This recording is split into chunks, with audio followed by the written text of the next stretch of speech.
Hello, and welcome to Talking Simulator.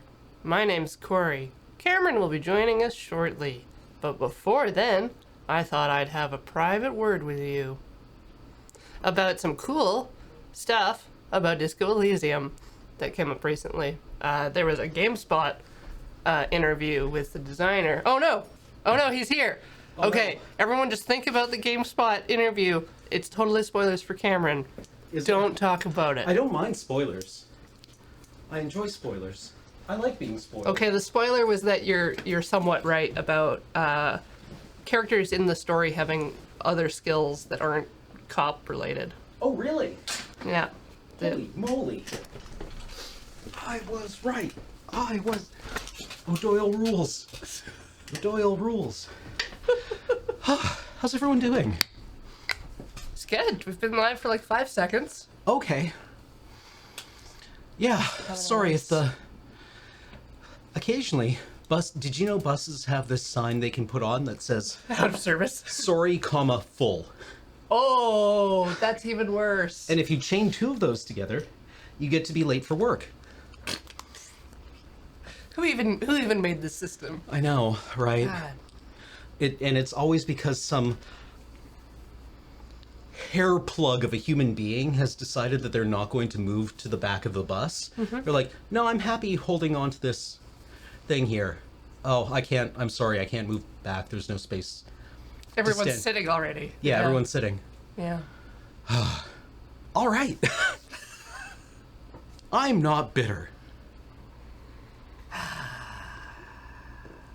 So I'm going to look up on YouTube that specific interview and link it in the chat. Ooh. For people.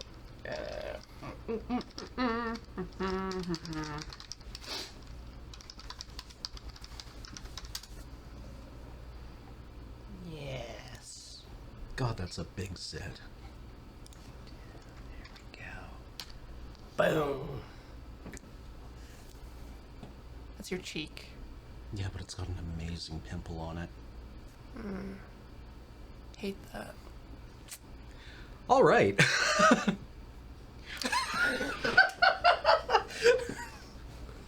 Shall not GameSpot? Oh, that's the That is not YouTube? Yeah. This is the copy paste thing. There. Ha! Showed you. Let that be a this lesson channel. to you, chat. Don't assume that copying a link copies it. Yeah. Yeah. Yeah. Wow. Wow. Shall we? Let's. Unless you had any cool stories about Disco Elysium from the last week to share. Does Harry ride a bus? No, actually, that doesn't happen. Okay. Well then, we are totally different people. Again. Hmm. Yeah, I'm not sure I can relate to this character because he's so very different from me. Doesn't ride the bus. Yeah. Does speed. Trashes a hotel room and doesn't clean it up himself. Loses a gun. Hey, no, actually, Harry and I both do not have guns. He pawned it, though. He did pawn it. Harry does also not have enough money for a hotel room tonight.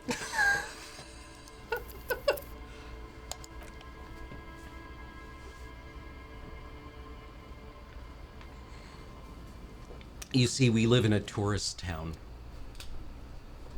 And a hotel room will cost you $1 grillion. Harry does do a lot of things. Okay.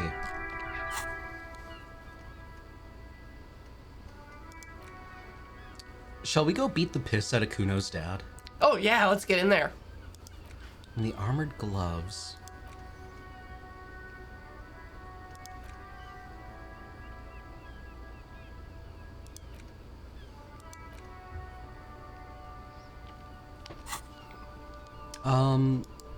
It's over here, right? Yep. Down around back? Yep.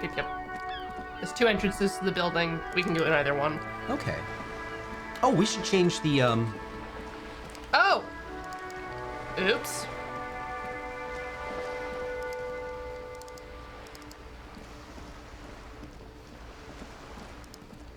Okay, what's this? Just an ordinary wall. Nothing to see here. Ooh, conceptualization. I wonder if in a couple of days, what's her name will... Cindy? Yeah, Cindy. Avoid eye contact with QoS. Did you ever find the article that I was talking about last week about the two teenagers on the ice floe No. who just spent the entire time screaming or swearing at the onlookers and firefighters who were trying to rescue them before they got sucked into a well or into a dam? The apartment is that one, to the top right. All right. The other right. The other right.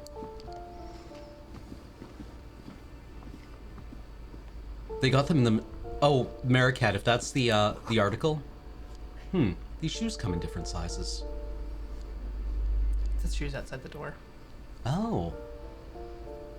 There are shoes outside the door? You can zoom a little, I think. Oh, yeah, okay. Takes the keen eyes of a detective to notice such things. True. Door, apartment number 12. A shabby door hangs oddly on its hinges, secured to the doorframe with a safety chain. An unpaid energy bill is attached, threatening to cut off the electricity. It's addressed to Mr. Uno de Reuter. Looks like we found where Kuno's dad lives. And his name is Uno.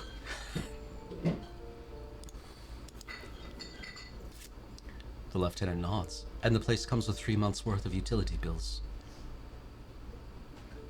Gotta equip it. Can't do it in dialogue.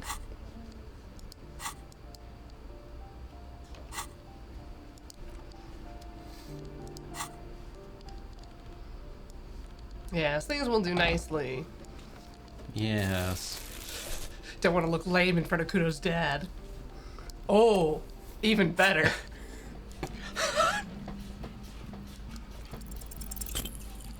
Oh, come on! It should be easy, but it's just really an awkward angle, okay? The door doesn't really open wide enough to get these cutters through. Can't get the leverage you need, and the cutters are blunt, and the chain is just super strong, okay? It's not your fault you can't cut it. Trouble with the chain, officer. I'm just not that good with my hands. Arches eyebrows, surprised. Well, no, I guess not. Can't stand for that. Go on, show him what you got. Ha! So much for that goddamn chain. Links fall to the ground on the other side of the door. You've bested thy titanium menace. Half-light. Don't let the quiet fool you. The beast is in there somewhere, ready to rip you to shreds with a broken bottle. You know there's no stopping you, but at least let's make this quick.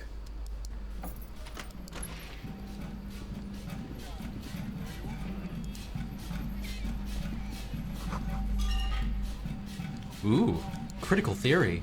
Ooh, money. We have enough for rent, almost. Yay!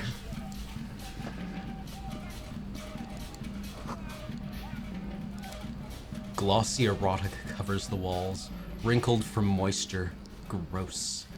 A phone book lies open on the table, covering a stack of utility bills. Right next to it, in plain sight, sits a small bottle of amphetamine, conveniently equipped with a straw. Good. Confiscated. The minuscule amount of amphetamine doesn't interest the lieutenant in the slightest. He listens instead to something in the other room. Don't mind if I do.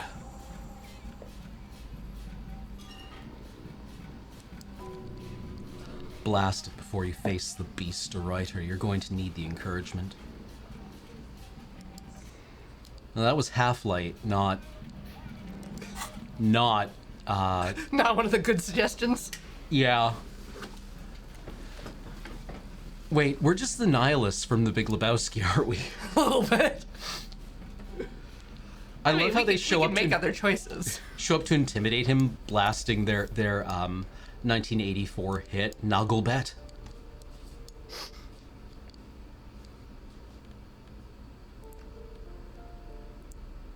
You can just hold the speed bottle without slurping it. It's like a Capri Sun. Now that you've acquired some stimulants, it's time for a little pick-me-up. Time to detect. Will it make me into a super cop? Well, Kim's gonna be disappointed. Kim will be disappointed.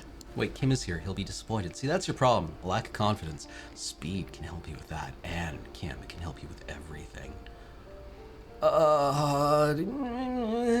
No, let's not do it right now. This is so unprofessional of you. Think you can ignore this? Your moral compass telling you to sniff it? Guess again. You'll be back here soon. You'll get the chance to choose more wisely.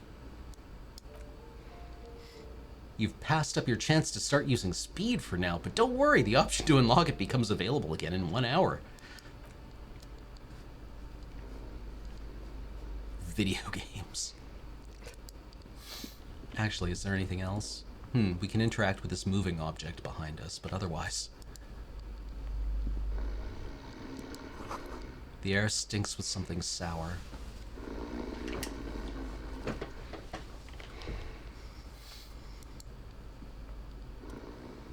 A bundle of clothes heaped on the bed, a stained parka, some towels and a duvet, some socks even.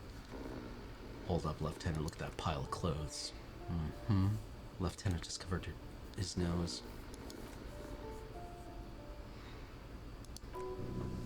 Doesn't give a shit that you're a cop. Stop your hand now or you're gonna die. It's not too late. No one's going to blame you for backing out. You don't have to do this. Just get out.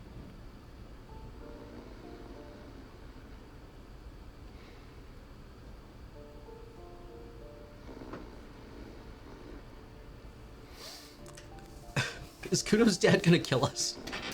You've got so much health boosters. Yeah. The good drugs. You get so much of the good drugs. I'm not a coward. Don't you call me a coward, chat. Your hand touches a greasy duvet covered in cigarette burns and ketchup stains. You hear a growl. There is something alive underneath it. Oh. You see a 60-year-old fat red-headed man passed out from large amounts of alcohol and God knows what else. The smell of shit rises from his mouth. You don't have to take him down. He's already down. Maybe we should help him somehow. Judging by the color of his hair, I would say yes, it is. The lieutenant's right. The man's unwashed hair bears a familiar ginger tone. Even the hair on his chest is coppery. The light from the window falls into his half-open eyes. There's still plenty to be scared of here, just not what you thought. Doesn't look like he's gonna fuck anyone up anytime soon. No, it really doesn't. The lieutenant tilts his head. This looks very hard to recover from. This man won't be feeding his family anytime soon, not that he was, but the lieutenant thinks to himself, at least he won't be beating his son. A pair of half-open bug eyes is staring back at you from the dark, empty and frozen. It's clear that the person behind them is not awake. This is serious damage. I'm still not sure he's not dead. Suddenly the man starts growling. 3 words manage to escape his mouth along with a strong stench of alcohol. Fucking... pie. Look, he's trying to communicate. Figure out what he's trying to say. Hey! The man groans once again, but his tongue keeps failing him. It's impossible to make out the syllables. A hand emerges from the blankets, trying to gesticulate something. And then it dawns upon you, clear and surreal.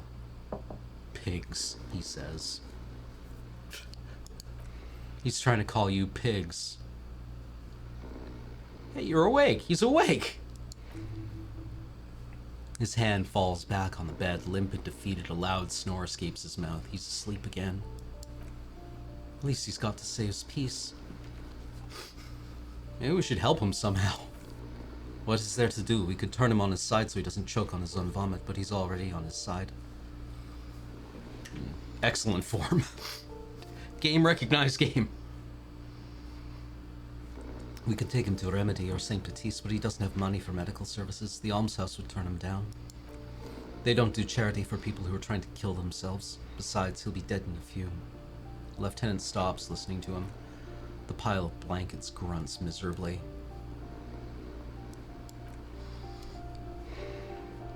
Well, that was fun. The beast deriter.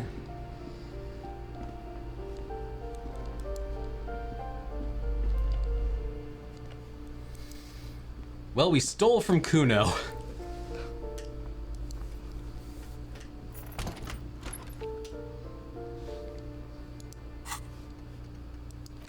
Report back to Kuno.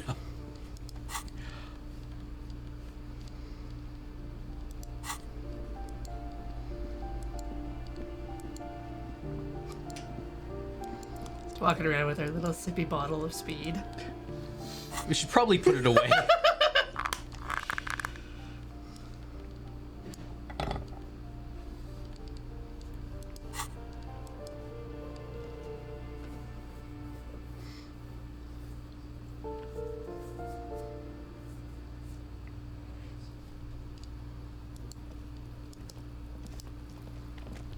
Gotta go the long way round. Yeah. Hello, Kuno S. Shan't be. Oh god. Trying to sneak up on me again? Trying to snuff me out? Get away, pig! Word to the motherfucking street, Kuno S. She knows what's up. Mm-hmm. Pigs will probably take her down any day. She's just a straight shooter with upper management written all over her.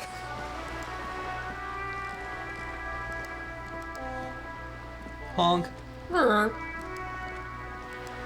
I hear the mermaids singing each to each. Have you seen the video of the walruses whistling? No. Yeah, they whistle. They have like lips and everything. It's gross. I don't like it. I don't think they should. I disagree with that.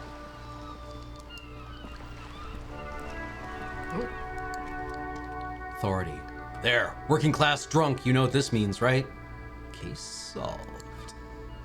Who's Dick Mullen now? I am. Cracked it. All in a good day's work.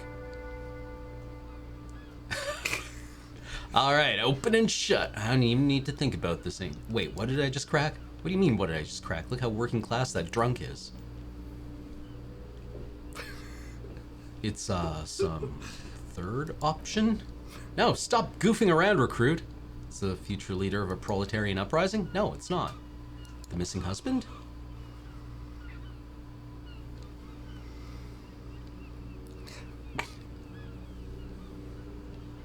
Doesn't add up. I'm only making a fool of myself. Do marriages make any sense? Dishonor?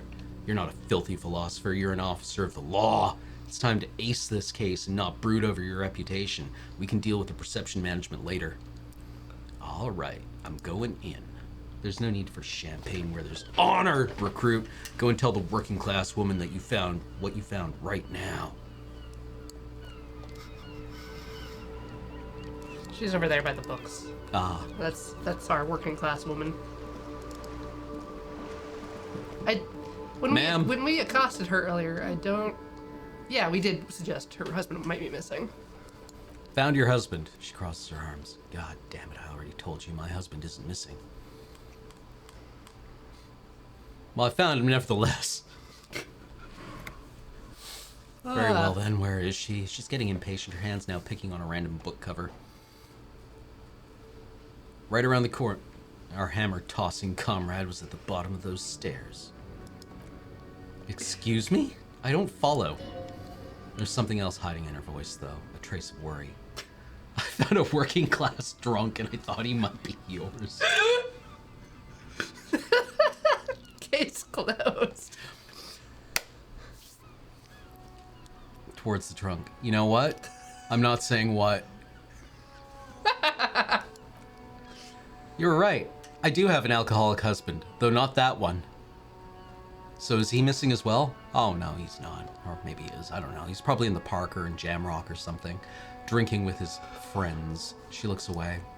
I haven't seen him well, hell with him. She's completely forgotten about her book, staring into the distance ahead. There. She's worried now. Got there.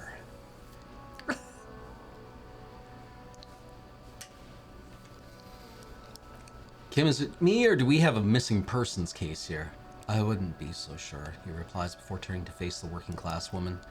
Ma'am, just to be completely clear, do you want to report it to the police? Report what? He's just out drinking with his friends. I'm sure the police has better things to do than chase down local goofballs.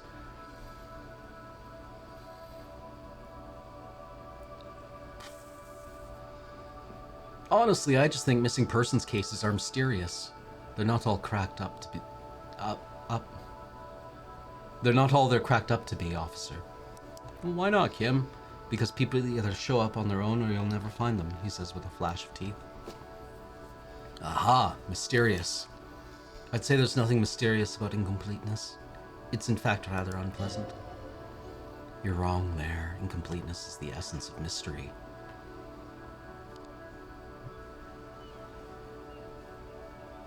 Okay, fine. What? Ah. I am a coward. I am a coward. Her eyes still fixed on something invisible in the distance. Some seagulls fly over her head.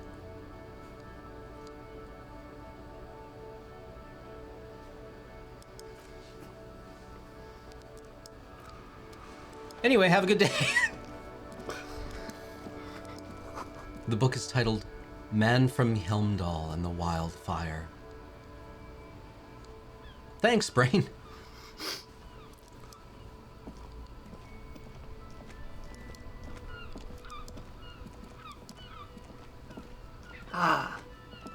Child. Cowards can't block warriors. Well, that's good, because the murder victim is a warrior, and I really don't want to be involved with any of this. Hey, Kuno, found you some drugs. Fuck, this Kuno, okay? Alright, so you got Kuno's kilo. He rubs his hands together. Here's how we do it. First you give Kuno Kuno's kilo, then Kuno gives you half back. That's how we split it. It's the best way. Street way. By kilo, you mean gram, right? Kuno knows what Kuno means. Aren't you gonna ask how I got past your dad? Word on the street is you sent your little friend in dressed as a hooker. Distraction style. That's some sick shit. He nods approvingly at Kim.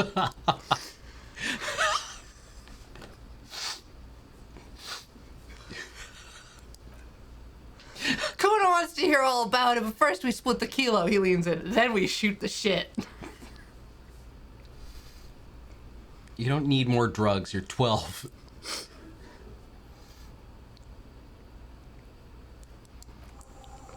Alright. Taps the side of his head. Kuno knew you tried that sneaky pig shit on him.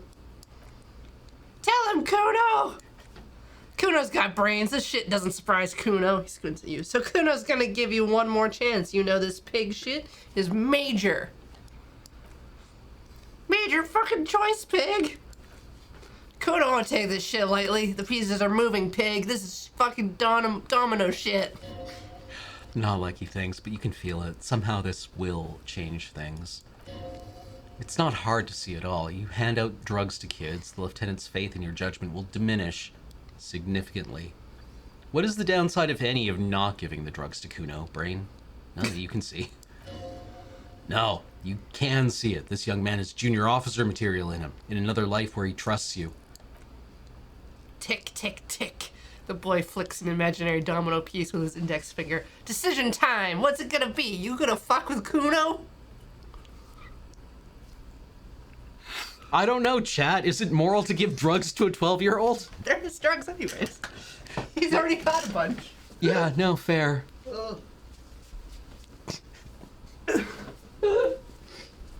I'll leave you to your decision.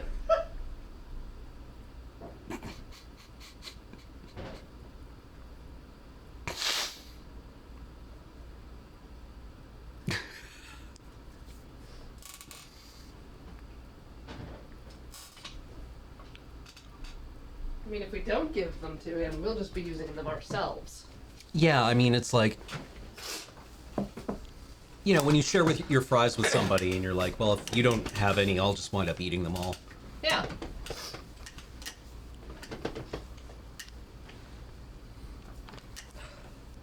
Look, if a 12-year-old can't trust the police to steal drugs for her... Who can you trust? Yes. Are you taking a kid's nose candy?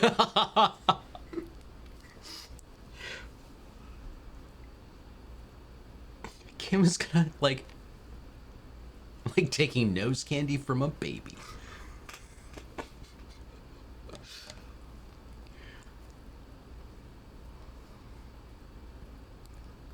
What's it gonna be?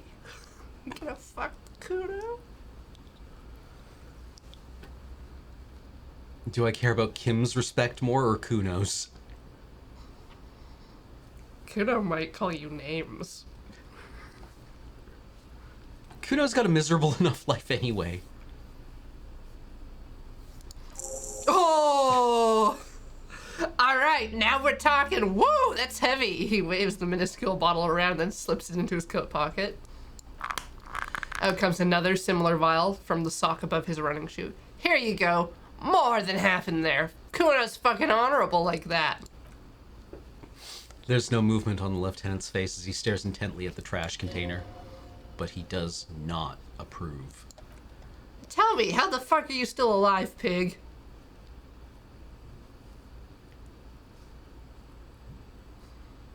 Kuno, I met your dad.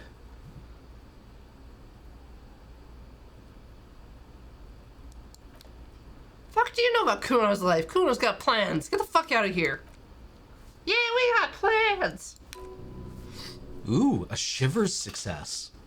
6 meters under the ground, below piping from before the war, the collapsed remains of the Martinez storm drain system. There are 2 stolen flashlights with piles of batteries next to them beside 2 bedrolls. In the dark, an opening into the lower tunnels. Kuno, I met your dad. Yeah, you do some Sambo shit, sneak in. He looks at the lieutenant. Is the hooker thing real? Sambo is an acronym for Samaritan boxing, graceful martial arts stuff. Sambo style implies stealth, cleverness, and cool. Just letting you know. It was what you said. Kim dressed up as a hooker, full drag, distracted him. We snuck in and out. You got lucky. Kuno's dad was out getting more drink. Kuno knew that. That's why he sent you. Kuno cares about his pig. Doesn't want his pig to get hurt. He nods empathetically.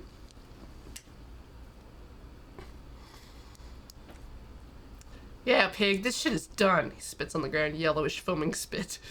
Now get the fuck out of Kuno's face. Kuno needs to drop the bomb.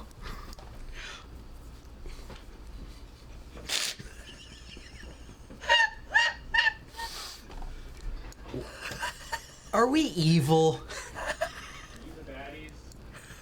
I mean, I don't think so. I don't think you can be good in that game. Look, we just gave drugs to a 12-year-old, okay? They were his drugs. We didn't steal the 12-year-old's drugs.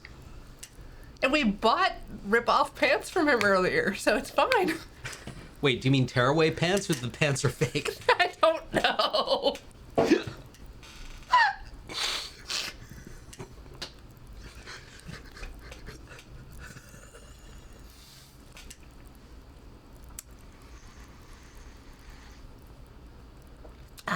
Look, chat, there was a quest. The game gave us a quest.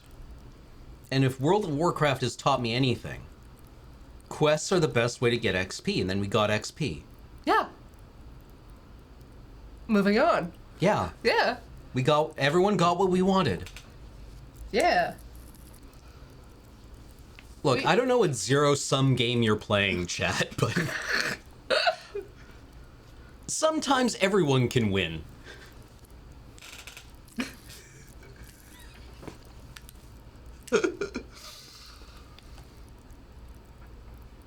What was the one to visual? Oh, it was conceptualization, wasn't it? For the wall? Yeah. For the wall. I kind of want the wall. All right.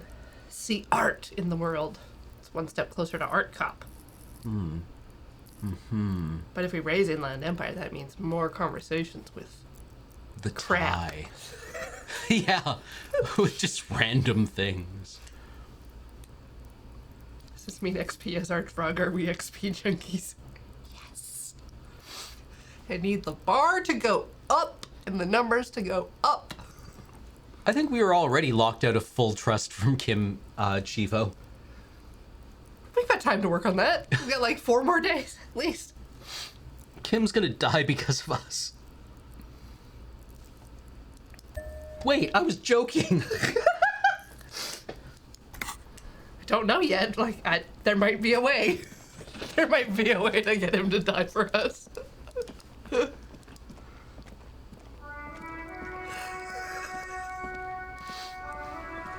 Ah.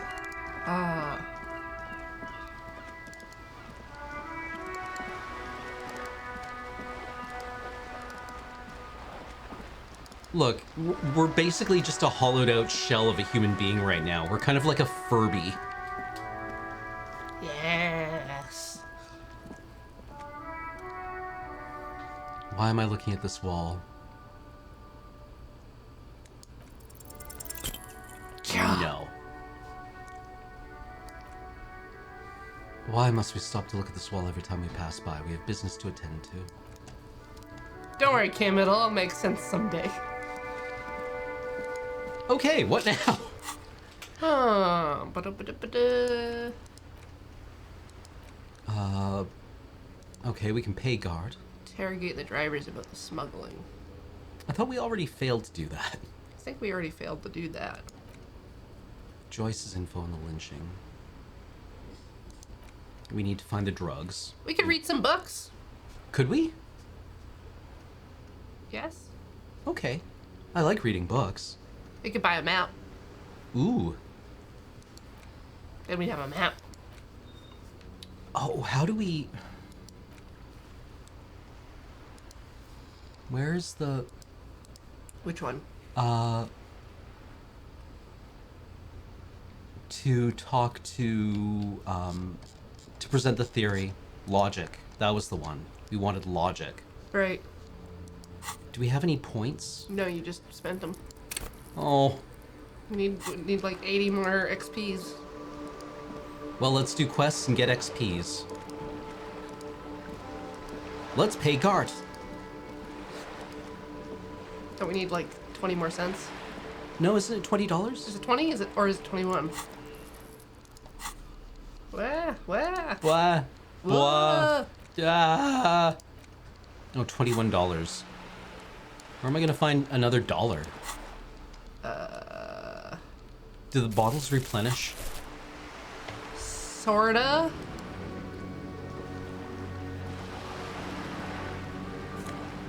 Aha! There we go. Oh, what's that yellow thing?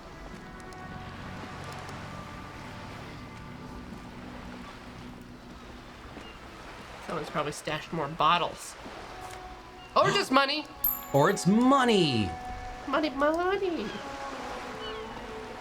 Alright, time to do our cop chores and clean up the streets. Sambo style.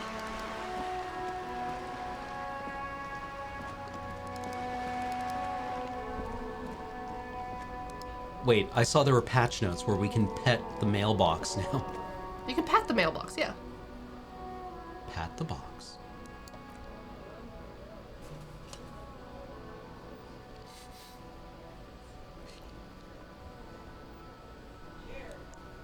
Which white envelope? The one we need signatures for Everard. Oh, right, yeah. Yes, game? What did you want? What do you think? Oh, it was blinking. Oh, it does that. I don't like it. We can play guard now. We just go in and pay him. Yeah. Well, let's drop off all of our bottles first. After we cleaned up the streets. All that hard work.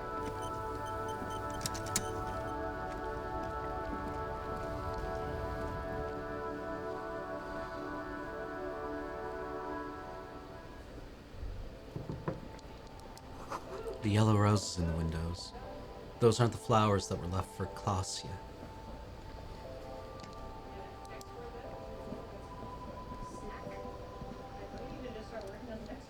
Insert bottles. 60 cents. Hauling ass and getting paid. That's what being a cop is all about. I'm gonna close our door. All right.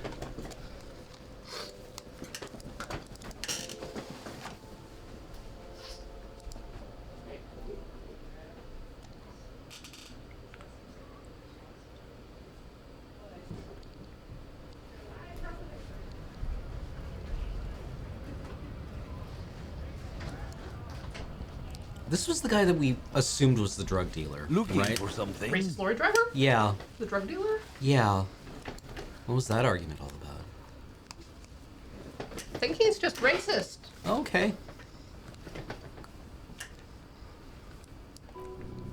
Change the topic. The way he says it makes it almost sound like a threat. Oh, okay. To be honest, I can't really remember what that means. Please explain. People who've studied these things say that you and me are superior by design. So, naturally, we Occidentals should be in charge. Obviously, you can see the merits in that. Ah, yes. Open your eyes. Haven't you noticed something different lately? An unfortunate downturn, maybe? Okay, and... Huh. Mm-hmm. Uh-huh. Huh. It's true. Ugh. Ugh. Ugh. Huh.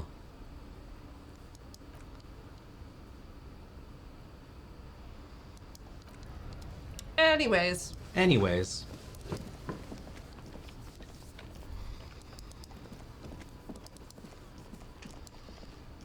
Let's pay Gart and get experience points.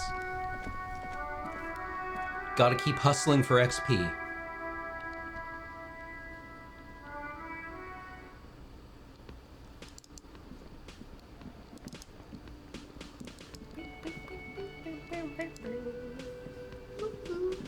Can I help you? It's about my bill for tonight.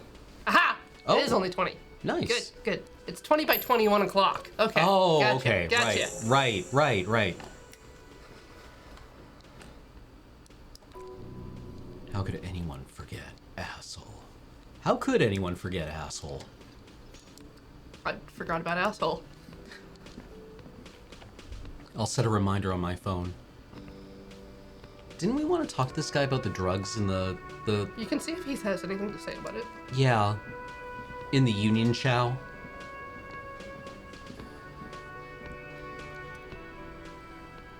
No, has nothing to say about it. Huh.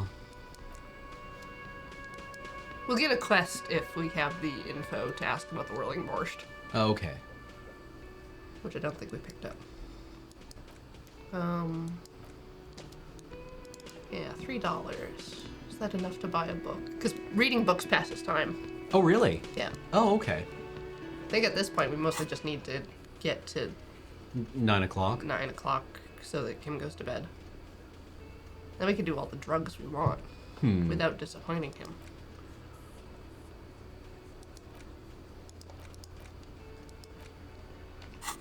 Yeah, because I feel that we need, like... Do we need to find info on the drugs before we can talk about the borscht, or do we need to talk about the borscht before we can find info on the drugs? I don't know actually what sequence of anything we need for the borscht.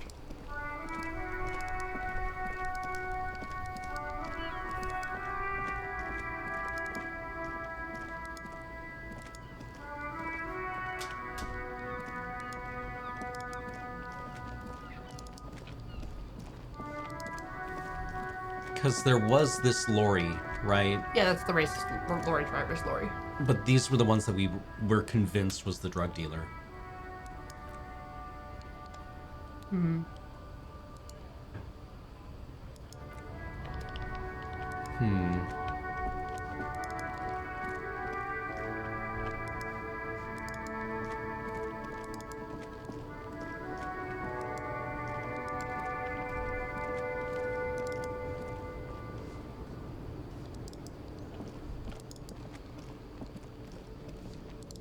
Okay.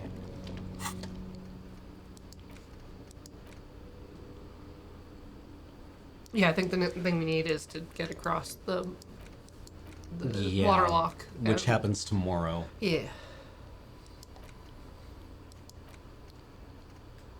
Because we asked Klasia about the tattoos, and she didn't really have, like, any huge insight into it, right? Right. Smoker on the balcony is what we're waiting for. We can't find the gloves until we get across the thing.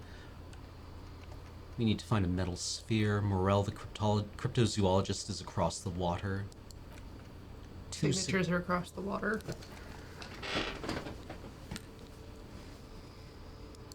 then we have to, yeah. We have to logic Titus and wait till Kim goes to bed so we can talk to Klasia again. We have to wait till 9 to get the smoker. Yeah.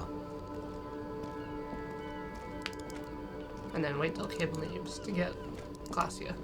Mm-hmm. Although I don't think we need Kim to talk to the smoker either, but... Mm-hmm. Or no, I think it will... Sometimes it'll be like, oh, Kim should be here for this. And then Right. You're just filled with seething rage. Just like,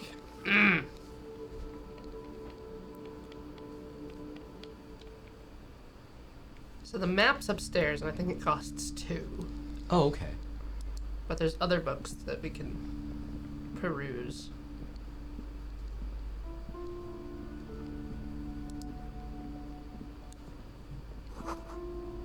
A tome of fascist magic. Quaint picture book brochure, very colorful.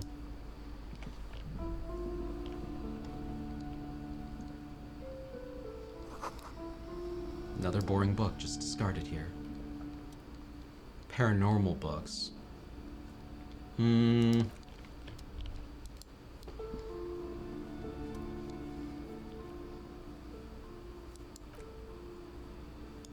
Oh, wait. Look at the map of Revachol. The north coast of a verdant island is shattered by a delta of a river. It is the River Esperon. Countless bridges put the shards back together, connecting city blocks to river islands. La Delta, it says, a great artificial heart in the center teeming with life forms and construction. To the east, rolling hillsides, Le Jardin, Stella Marie, the suburb of Saint Baptiste, swallowed up into the megacity.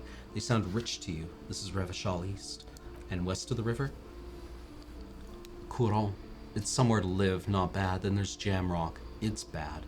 People shouldn't live there, but they do. Then Faubourg is almost as bad and much larger. Then Coal City. It's the worst. And Martinez?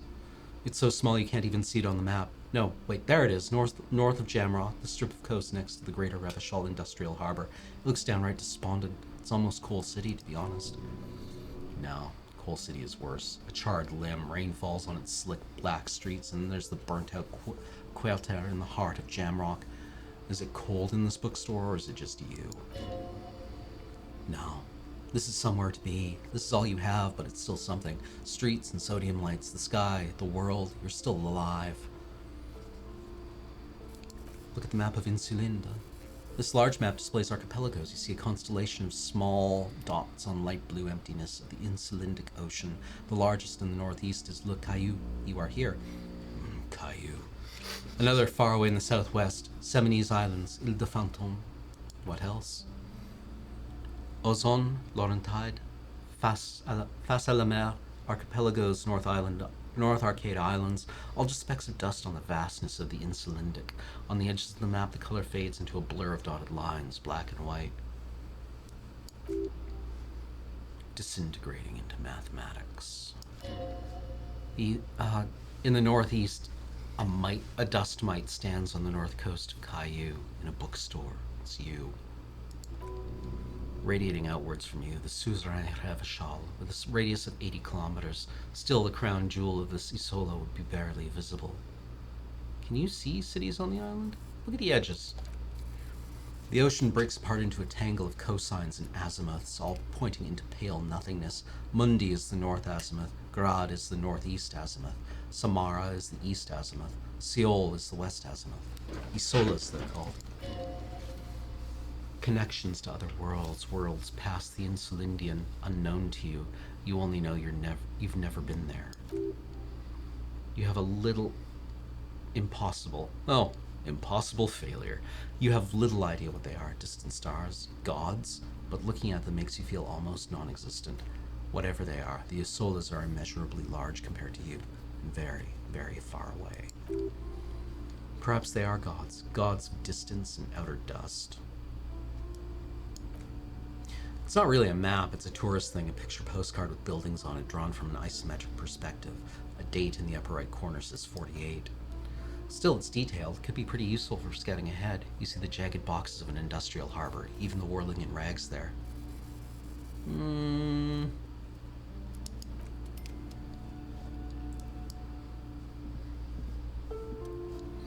The plaque on the shelf reads biographies of famous people. You see a large variety of names, none of which ring a bell.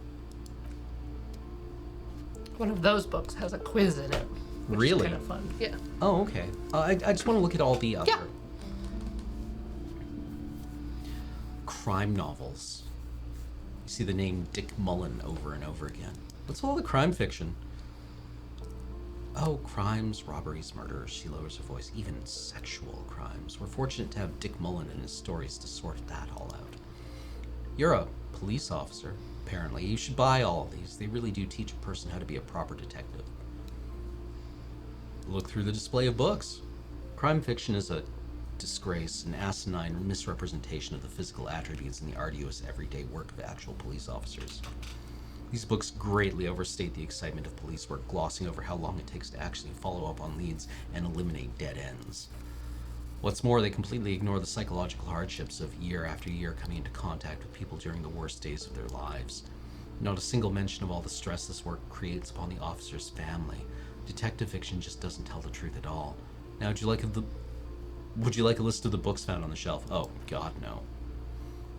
Shelves filled to the brim. Okay, leave. I just want to see what else they have. Curtain.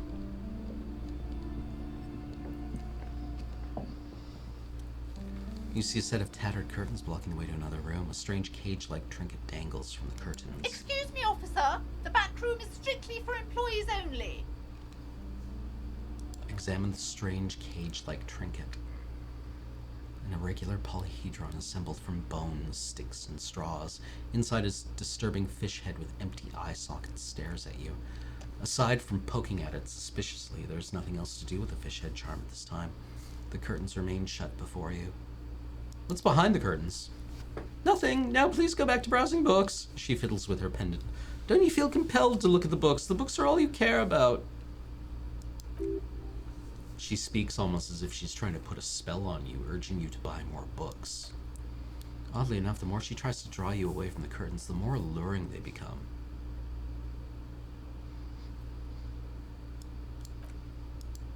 Just as you're about to pull apart the curtains, the petrified... Sir, don't touch that. I told you it's off limits for the customers. Her hand is closed around her pendant, her fingers nervously playing with the talisman. Plaisance, have I bought anything? No? Then I'm not a customer, am I? Parapsychologically speaking, we're done if you decide to open them. I won't be held responsible for the consequences. It's too dangerous. She looks away, mumbling. Why is everyone always messing with the curtains? Why can't they just buy books like normal people? Is this about the curse? That's why you're afraid. No, it's just a storeroom for employees. I told you. Now, please step away from the curtains. I need to get in there. I must investigate beyond the threshold. You do? She grabs her pendant again, visibly shaken. My God, even more reasons not to mess with the curtains. Just step away, sir. And this is different. I'm a police officer. Why? It's not like anyone was killed there. She stops abruptly as her hand flies over her mouth, baffled by her own bluntness. I'm sorry, I don't mean to be so impolite. Just please don't go there. I can't allow that. You'll only make things worse and unleash the powers. Powers? Yeah, there's the curse and powers. How much worse could things possibly be? Ah, savoir-faire. The curtains do seem frail suddenly, not robust enough to contain a slippery darkness. No, she raises her hand to try to stop you. Please just talk to me, officer. Come here and let's talk this through before you decide to do anything extreme. Lies. Rip them open, we say. There is something mysterious about the curtains. Be careful. The curtains tattered with it. You see a dimly lit room full of dusty furniture and trash. A doorway stands in the back, covered in dozens of scary cage-like trinkets, your shadow looming over it like an omen. I warned you! You're unleashing forces beyond your understanding! Recommend equipping the flashlight. Oh, good call.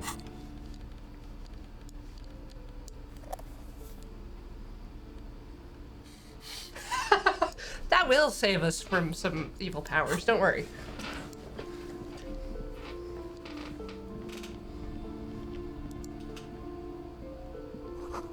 Ghostly silhouette of hair dryers. A vaguely androgynous portrait of a man. Merely looking at that unmanly haircut threatens your masculinity. A heavy door with a missing handle stands before you, covered in dozens, if not hundreds, of oddly little-shaped trinkets and charms. It appears to be locked. Looks like a salon. What if you just break it down?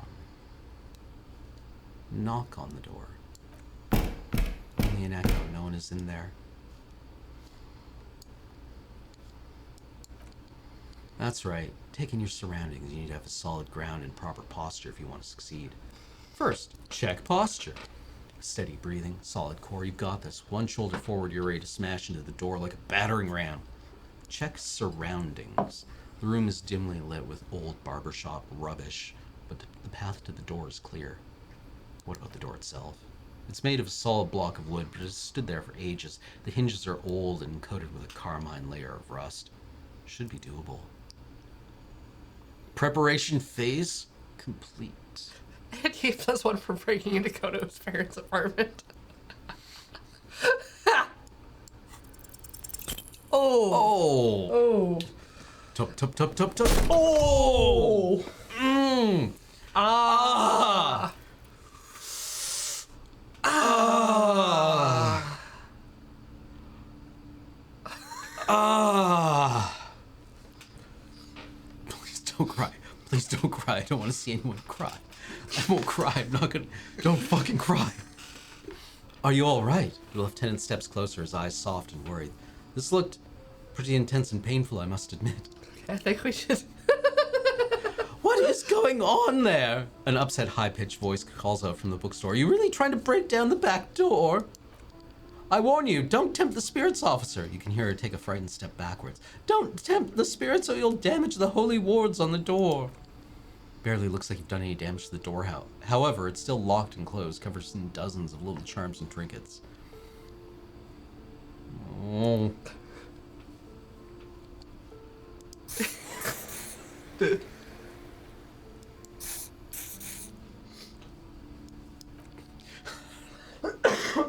Dear God.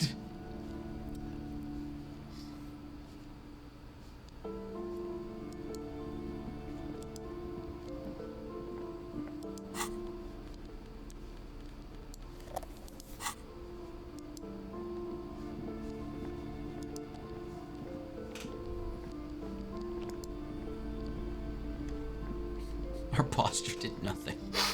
We even surveyed the environment. Board games. An endless variety of source books, lore books, and codices litter the table. The topmost book is titled Welcome Compendium, 2nd edition. Will Kim play D&D with us? There's also a large hardbound tome with intricate cover art, The Hunters of Catwhack, Boreal Creature Compendium, and a pick-your-own-adventure game book titled Tales of Wirral, Cavens of Velkrag. Books in a board game section? Who wants to read books? Anything that really catches my eye? There's a box that says Wirral, 3rd edition Mega Settings Supplements module. The side panel notes a fantastic adventure board game, new maps and miniatures. A sticker on it displays 25 real. Nonsense for anemic binoclards.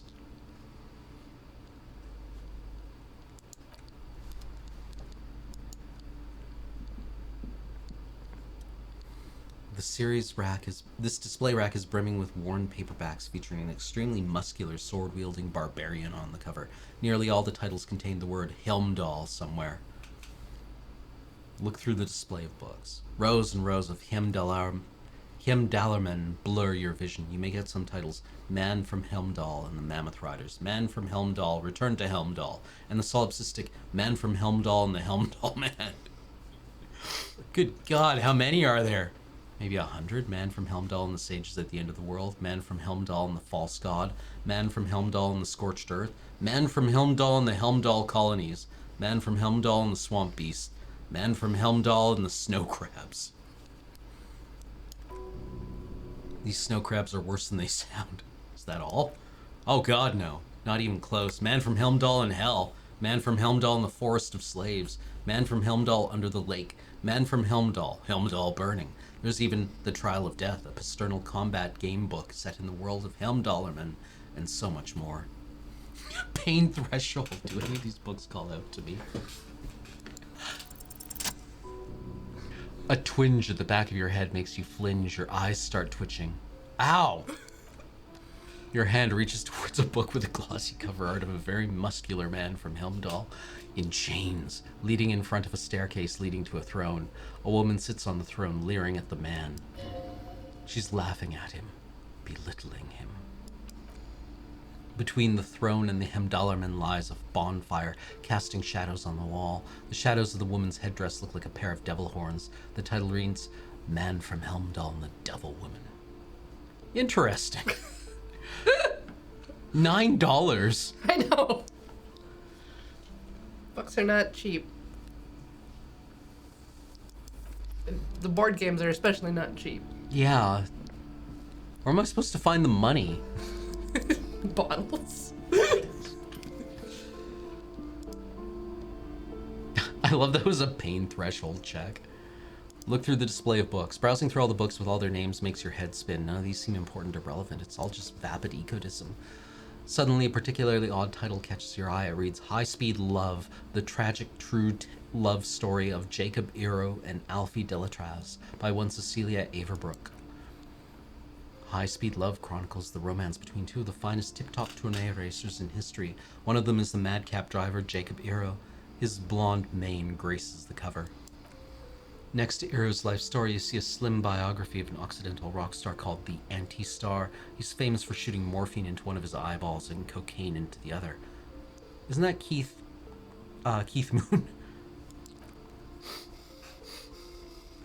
Next to that, Revacholian radio personality Guillaume Bevy stands in front of a rundown drug den. He's a permanent fixture on Channel 8, reporting on real-life crime ruining cops' days. I really must insist you buy one of those books. You're interrupted by the shopkeep. Reading them is not for free. Do still browse, though, but not long. She understands she has erred against the customer and immediately corrects course. I'm sorry, I did not mean to rush you. You are browsing. Go ahead, take your time. Time is commerce. Anything of note in this shelf? I would say, the woman hums to herself, the greatest innocence. Yes, most certainly. It's an important educational tool, delving into the depths of history, religion, and the relation to innocentric power. Innocentic power. Who or what is innocence? A very influential historical figure, but surely I don't have to tell you that. She waves her hand as if casting aside the thought. You're a law officer, and law officers have at least some education. The book is also very daring. The author aims to re-examine the universal understanding of the innocentic system, creating a fresh vantage point and a shift in the tired order of things. I thought it was about which of these innocences is the coolest and greatest. Perhaps for a layman, she scoffs. Deep analysis is necessary to peel back the multi-layered meanings. Do her words seem vague and abstract to you? So you recommend it? Certainly, it's prudent for a person to at least have an elementary understanding of history and society. Imagine the chaos we'd be in otherwise. $4.70? You feel like you should get this one. Definitely, it's important somehow. There's something personal inside. Alright, well, let me see if I can find any more people to bribe me. Yeah.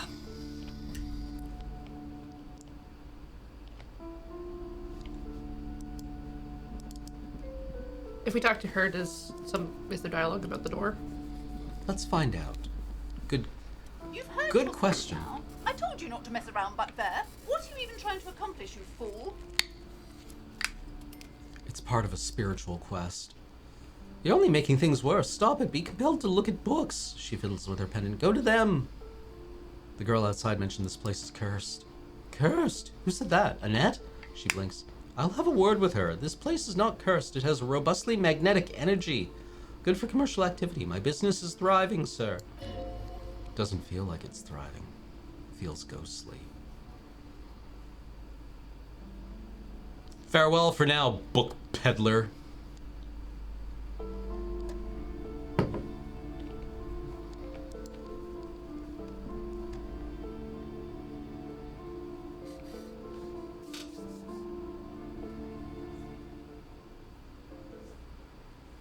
Oh, there's some thoughts that make getting money easier. Yeah. Okay.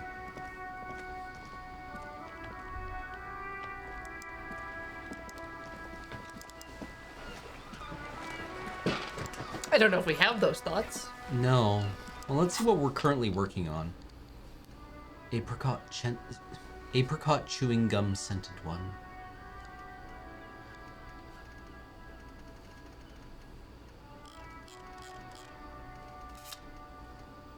Yep.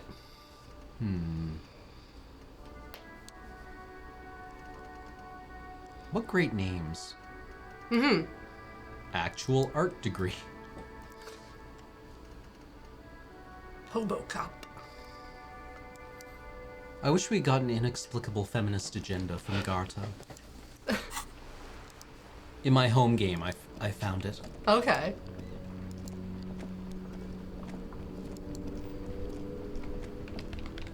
What do you say we take a quick break? Sure. Okay.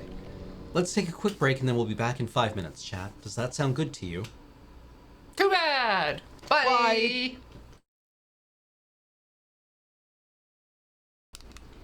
Oh, hi there. I didn't see you come in, chat. I'm having Ovaltine. Ovomaltine. The malted chocolate treat. I think from Switzerland? Newegg. Neg. Wander AG. Cha 3176. Cha. Neg. Czech? What's .ch? What? Who owns that domain? What country is .ch?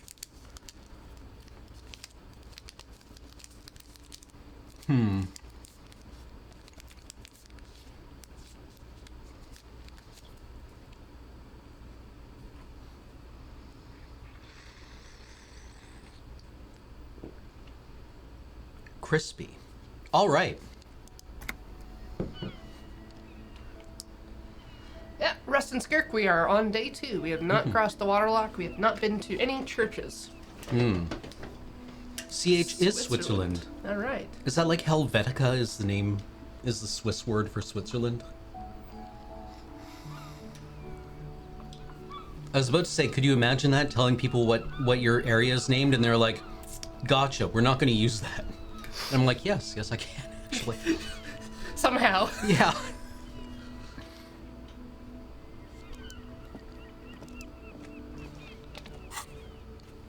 Replace the lost boule.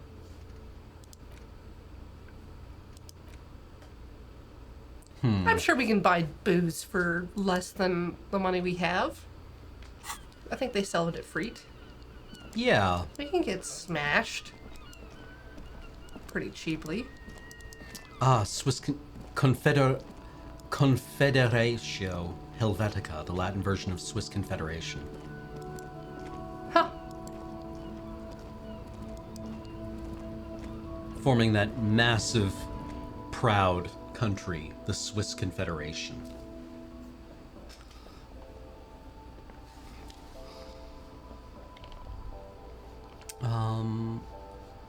Cigarettes, meds. Get in with the cigarettes.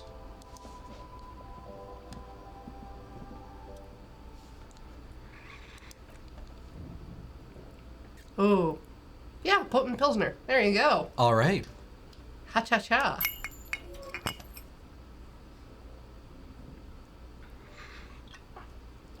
Did I already share my memory of Rob Ford sending out an assistant to pick up a bottle of Alberta pure vodka?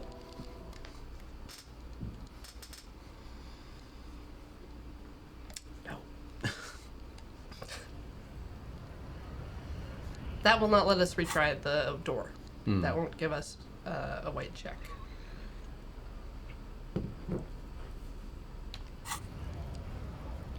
What now? I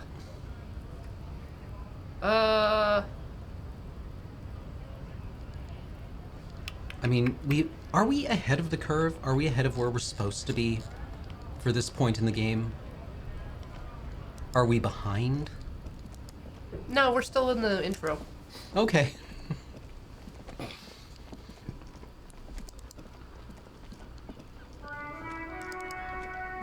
time doesn't advance unless we're doing things. Like talking to people, yeah. And we might have to repeat some conversations. Let's talk to this guy who's selling clothes. Everything's still cool here, officer. Ah, yes. Poor underprivileged grandma.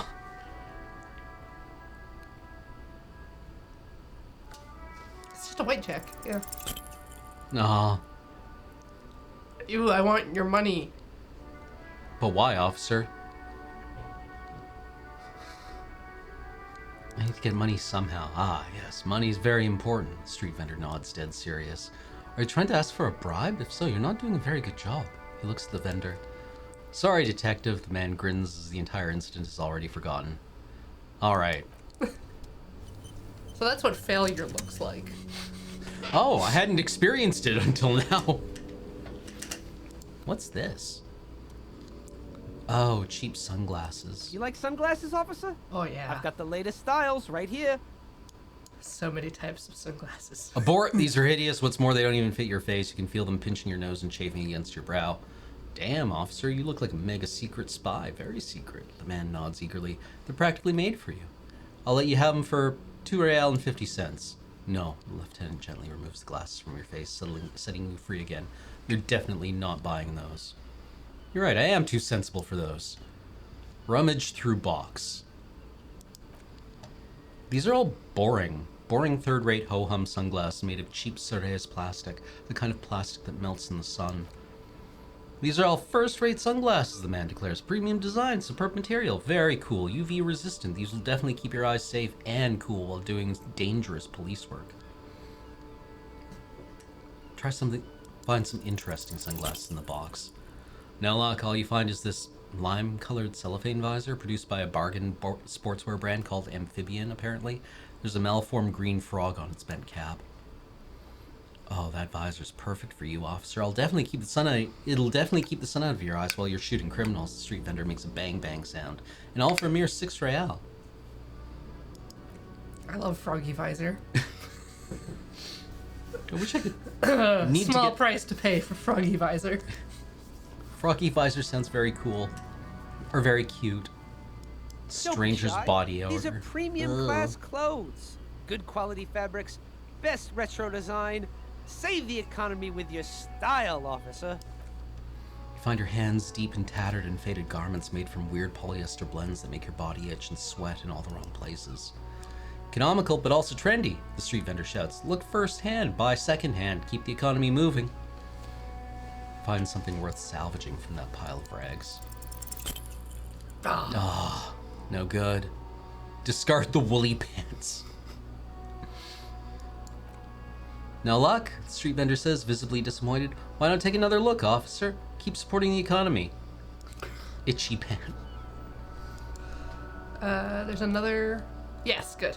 You see 2 lowly defeated sneakers. Thralls, slaves basically, perched atop them like conquerors surveying the land. A pair of FLAN durable wear sneakers. Ultra series. I can see you have a taste for luxury, officer. Can't keep your eyes off those sneakers? A pair of FALN Ultras. The design is impossibly sleek and simple. A futuristic silhouette with a sleek monochrome colorway. A jet black upper and silver-lined midsole. Those sneakers, mister, the street vendor intones. Those sneakers are the latest FALN sneakers. Super rare, super fine, super cool. Only 50 real. Oh. Ooh. -1 encyclopedia. But they make you so fast. I'm so speedy. Only? That's madness. These once respectable speakers have been conquered, reduced to a mere prop by the indomitable FLN Ultras atop them. No, don't look at the speakers, officer. Look at the sneakers, the man points to the footwear. The sneakers are the stars here. But what about the speakers, though? Does anyone want those speakers? These, officer? These speakers are Sumerian garbage. I'm ashamed to even use them for props. Don't waste your time on them. Can't I just buy the sad, conquered Sumerian speakers? Oh, no way, officer. Those aren't for sale. They're just bad speakers. Lo-fi socialist junk. That's why I want them. I think I might be lo-fi socialist junk myself. No, officer, you're a high-class policeman who accepts nothing less than the best. Lucky for you, I've got the best on sale. You don't know what I am. I don't even know it myself. What if I do deserve more than a lo-fi socialist sound system?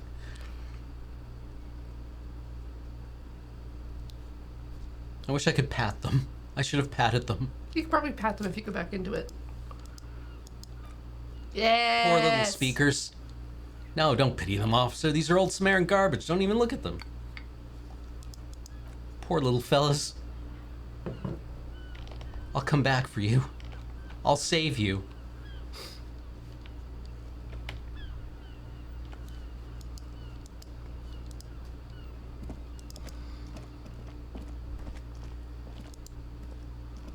Ooh, what are you? Something new.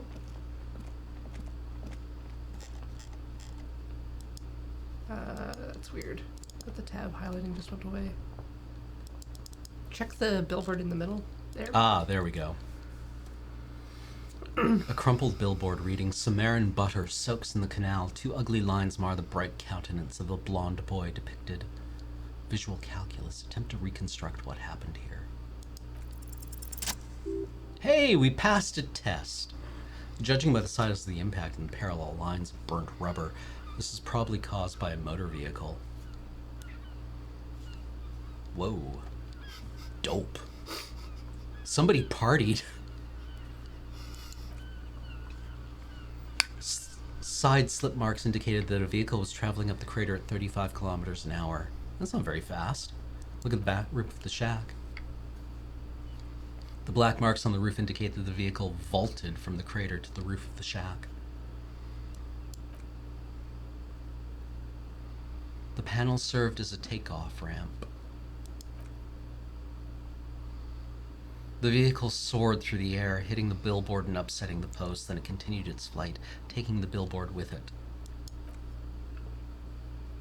The sign broke the vehicle's fall into the canal. The Samaritan butter billboard still looks freshly painted, suggesting it took the plunge recently. How recently? I love this. Like all the angles and... Yeah. Within the past 72 hours. Look at the opposite bank. Still speeding, the vehicle made a loop and vanished into the fog along the coast. What was the model of this phantom vehicle?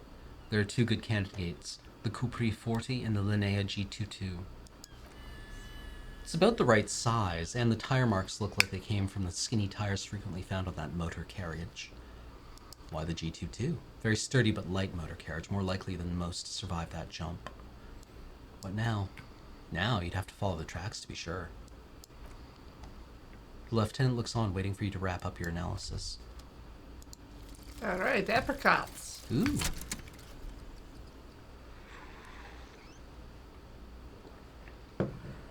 August 2nd, early late summer. You're getting off the streetcar in Le Jardin, east of the river. Her father and mother are middle class. The nylon of her little jacket rustles next to you in the dark like autumn leaves. Her heels click on the pavement. You're walking up to the gate in front of her parents' house. She takes out her chewing gum and you kiss her. A feeling like electricity flows through your whole body. Immediately, you know that you've entered a completely different world. Cool. Hey!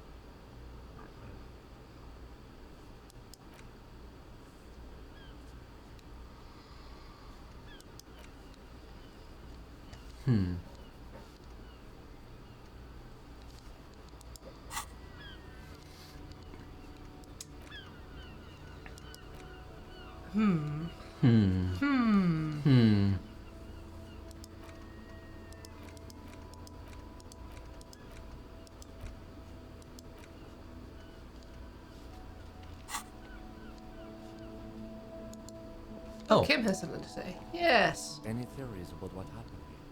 looks like someone was in a real hurry. Some top shelf shenanigans. I want to meet the driver and shake his hand. kind of car do you think it was?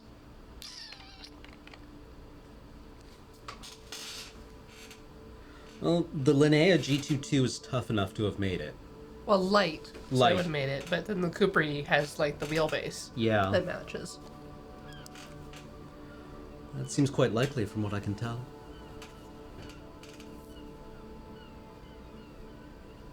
I have some ideas about who it might have been. Oh?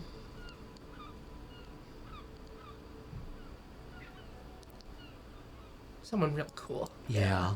I suppose that narrows it down to somewhat. Fortunately, we're not traffic cops. Should get back to the murder. Aww. Maybe I shouldn't tell it if it's shit. No, you're already telling it. No. You're just strong, but you are stronger.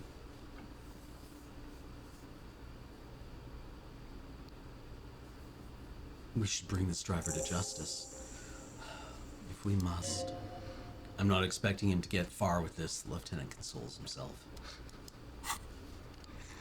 Ah, good. A quest. More XP. Take every quest. Eat that man's sandwich. No, he worked hard for that sandwich. He'll just give you some. You can have a little salami as a treat. Little a salami.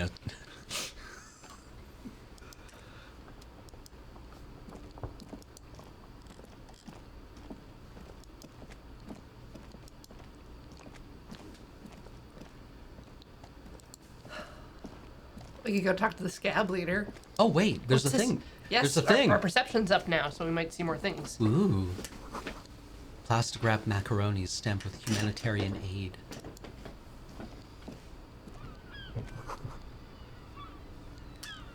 Humanitarian aid tuna fish, not for resale. Food gift from the people of Messina. Oh, that's... On United States humanitarian daily rations. Yeah. They're like these... They're a 24-hour ration that are given out. They read a food gift from the people of the United States on the side.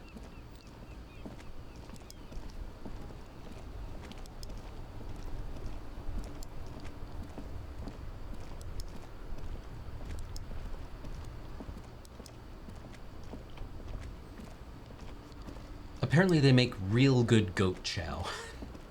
In the comments I've read on them have been like, yeah, gave these out when we were in wherever. And the people were like, cool, thanks.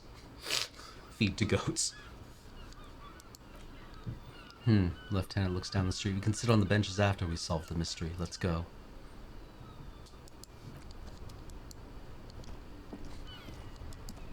Stupid Kim not letting us not do things.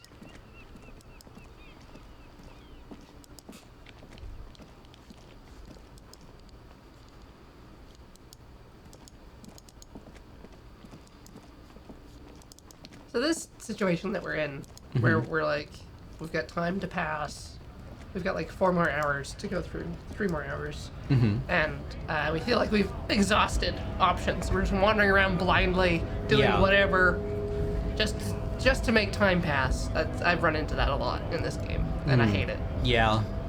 Right to work! Right to work! Shame on you!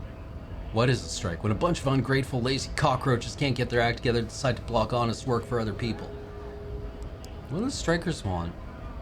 Beats me, they mumble nonsense about boardrooms and worker rights while we, he raises a fist and starts shouting again, have the right to work. When the man moves around, you perceive some serious abs underneath his tight-fitting shirt. This man is in shape. There's something odd in the way he carries himself. His set of clothing looks vaguely mismatched. The different pieces of the attire seem ill-fitting. Are you a mercenary? Are you another mercenary? His shirt is far too small and an unpleasantly tight fit, while the overalls held up by a belt seems to fit a man with much more corpulence. You wearing new clothes? He ignores your question, choosing instead to turn to the emaciated workers, rising both fists in the air. The clothes are obviously not his. Silence is the answer. There's something off here, but he won't say what. You've been talking to him for quite a while now. Something is off with this guy. Ask him where he's from. Where are you from? What's to you? Deep-set suspicion drips from every syllable. Thought you looked real familiar for a second there. No, I don't think we've met before. His eyes narrows with mistrust. I came to help out the people. Alright, got that. I'm interested in your background. We're all workers, right? Workers stick together. Came from the eminent domain in Jamrock. Backgrounds in jobs. Heavy lifting, cargo hauling, bouncer work. I know the drill.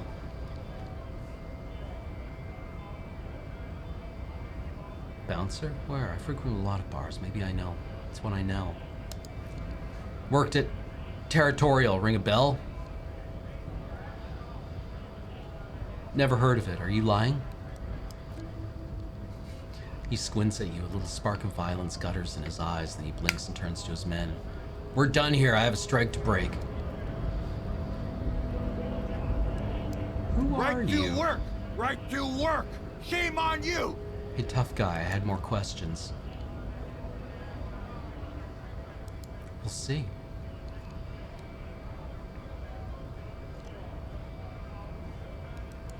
Ouch. Well, okay.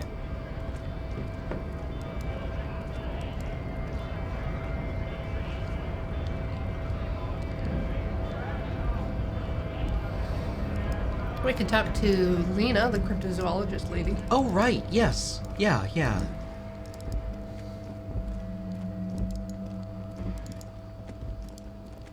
Did we just get super lucky on a bunch of checks? That would have... The ones that were 3% that we passed, yeah. Right.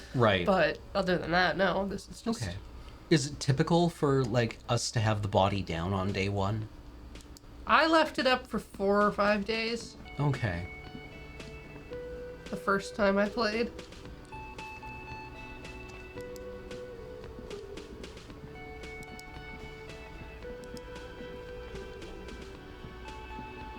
Oh, hello, dear.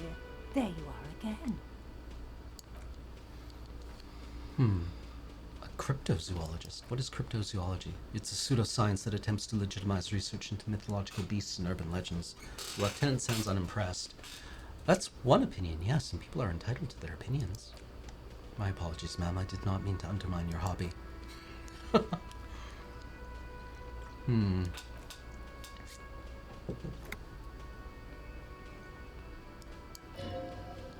She's completely internalized her husband's struggles. They are her own. Tell me about morale, looks, character, your relationship. And what does your husband look like? Slightly grumpy, but his eyes always bright and curious like a small boy's, and his palms are quite coarse from all the fieldwork. But he's quite gentle. It's always a challenge to describe the person you know best in the world. What would I look for? Oh, well, he's a bit shorter than you, but with a larger frame, and he has longish white hair, usually a bit uncombed. You might even say wild. The lieutenant pulls out his notebook and begins jotting down the woman's description. One other thing, he'll likely have all kinds of field gear on him, even if he's not out in the reeds. You know, just in case. How long have you been married? We'll be celebrating our 16th anniversary this autumn. Her smile is soft, not the most numerically satisfying anniversary, but I like the less obvious milestones even more, somehow. How did you meet? Via a dating agency, I'm ashamed to say. I was looking to get back into the scene after recovering from my accident, and he just divorced. We hit it off, and well, here we are. She's skipping over some important parts. Perhaps you'll find out more later.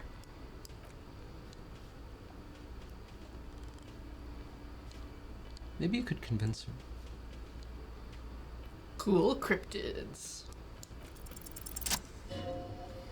How about some of the cryptids you've studied? Could you just tell me about a couple of them?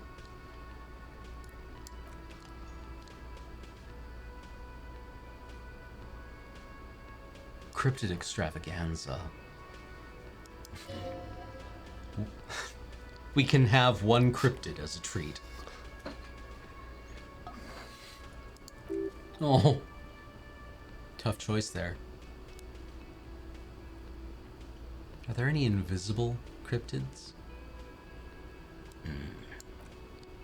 What an interesting question. And the answer is yes, there are.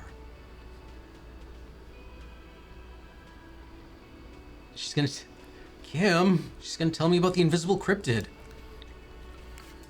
It's the Koldomama Dakwa. It means thin whisper of sound, and that's precisely what it is. Self-replicating sound waves, invisible and intangible. The Koldomama is very afraid of us, which makes it incredibly difficult to track. What does it sound like? Like nothing. It's such a high-pitched sound that us humans can't hear it, nor can other animals. It could be ringing right outside your window and you wouldn't even know it. It could be anywhere, everywhere even.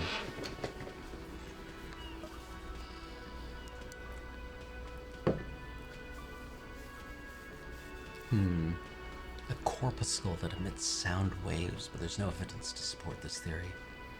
Why is the Mama Dakwa so afraid of us? That is the sad story. She frowns. A group of university students assisting with the fieldwork and their enthusiasm for the project, and no doubt because they were preoccupied with impressing the professors, nearly drove it to extinction. Extinction? She nods gravely. They tried to communicate with it and had no other means but sound, so they started sending out sound waves at frequencies they thought might match the Mama Dakwas. And what happens when a sound wave meets another sound wave of the same frequency, dear? This lady really should be a teacher. She's really good at explaining things. They cancel each other out. Exactly. And these tests were performed so recklessly that when they happened upon the right frequency, well, they wiped out most of the population. Great regret washes over her, a wending cloth. After that, the corpuscles appear to have migrated elsewhere.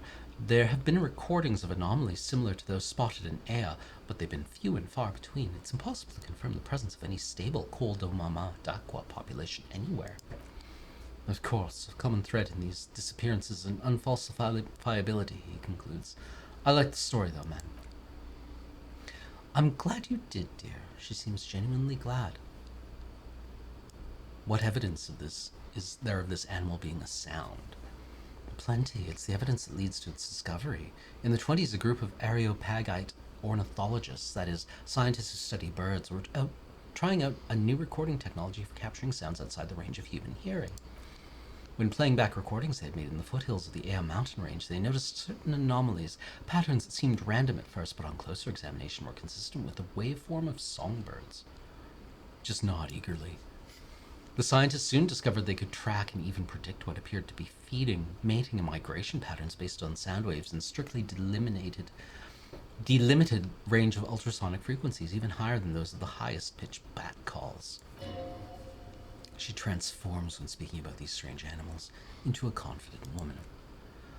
They realized they had discovered a new species and called it the Koldomama Dakwa, after the Paracarnassian name for the voice of God, which is said to be very silent.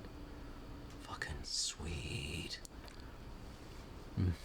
They grew quite obsessed with these little birds, even though they couldn't see them. They could distinguish among individual birds, and she smiles, even began to name some of them.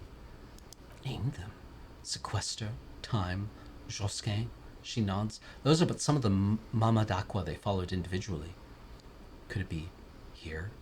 Right now? It could be, she says calmly. As I said, it could be everywhere and we wouldn't know any better. It could be ringing all the days of our lives and nights. Maybe it's predatory. What if it's predatory? It's not. Don't worry. If they were predatory, we would have found it by the damage it inflicts. I wouldn't be so sure. What if the damage is also invisible? Interesting. What about... Oh, I don't want to disappoint Kim.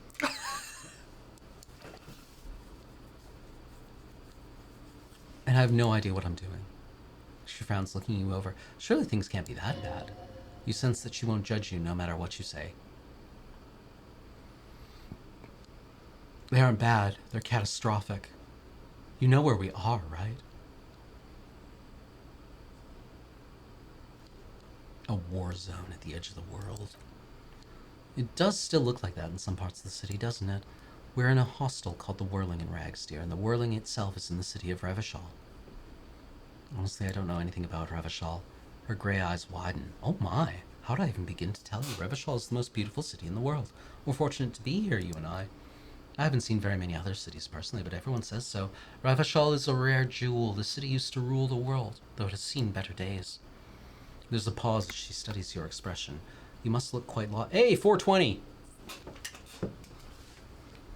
Speaking of history, you know what it is, right?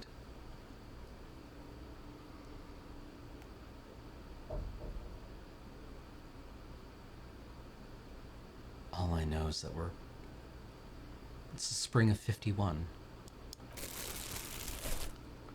That's right, dear. How splendid. Here, take this pen. Knowledge should always be rewarded. A pen!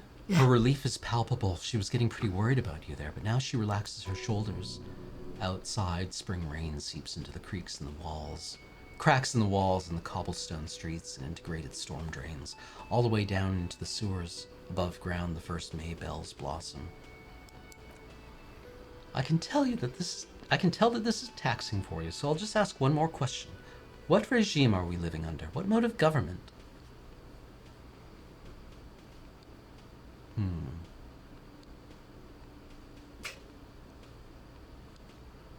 Some kind of democracy? I'd like to think it's the dictatorship of the proletariat, but something tells me it's not.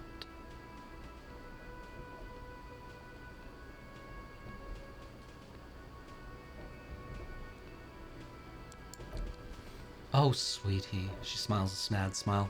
It's really not. There used to be people who thought that way, other people who wanted those things, but they all went extinct. Revachol is a zone of control led by an alliance of foreign powers called the Coalition. We have almost no government of our own, and certainly no dictatorship of the proletariat. But they still have cops. There's no government. How come there are cops? Oh dear, this is troubling. You really ought to know that, being one yourself. There aren't really any cops in Revachol, not in the traditional sense. The status of law enforcement has been a complicated matter since the revolution. But we should stop for today, sweetie. You look like you need a break. Besides, I'm not the best person to explain big things to anyone. She's scared now. She's realized you really are brain damaged. What is the revolution you mentioned?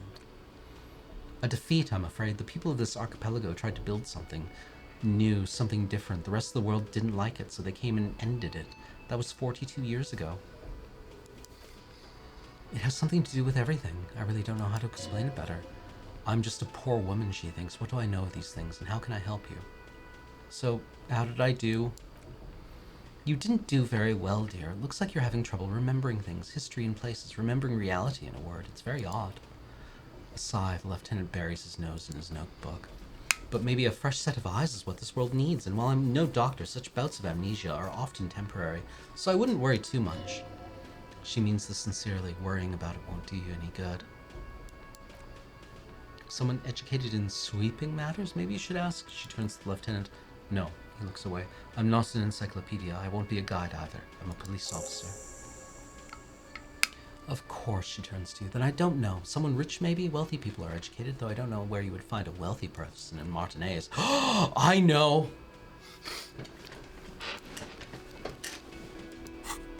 Green ape pen. Green ape pen. Oh. A pen with a green ape head on one end. The ape has closed its eyes, a kind expression adorning its face. It seems to be meditating.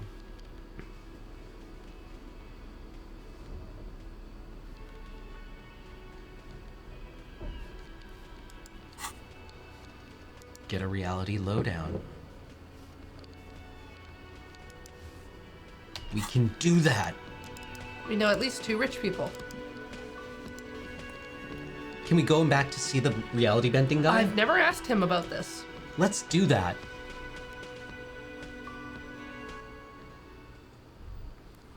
Oh. Was that...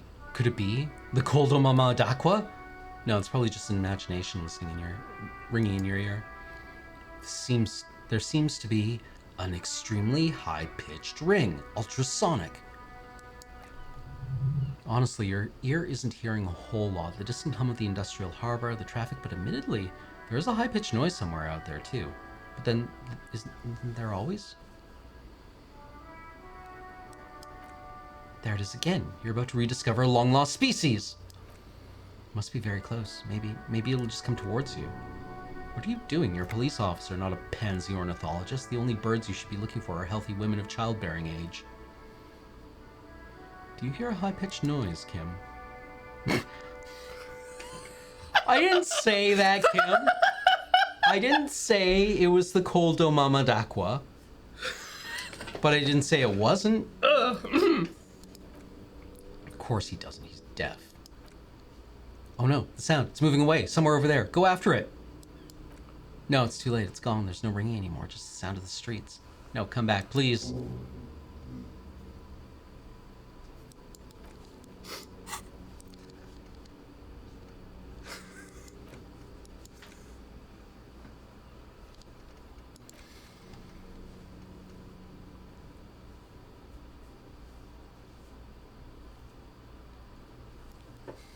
When we can. When we can. We will find the invisible birds. Forklift. The crane. The container. Rich man. Yeah. Reality bending knowledge person. Give me money. We know the richest man. He knows everything. Because rich people know everything. Mm-hmm. That's why they're rich. Yeah.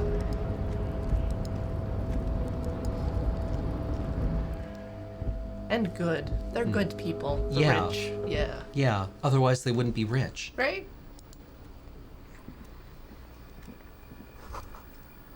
A giant ass print on the pillow and a pattern of coffee rings on the armrest.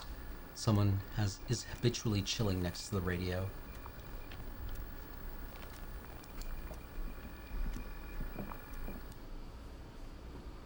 Rich people taste good. Yeah, that's why they're called rich. I mean, don't eat too much. It will go straight to your hips. Oh, absolutely.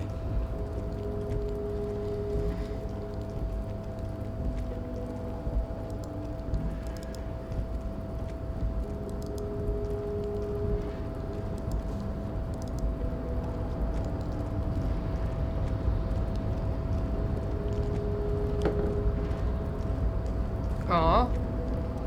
Aw. Mm, Alright, Joyce is the other rich person. yeah. I'm just a poor boy. Nobody loves me.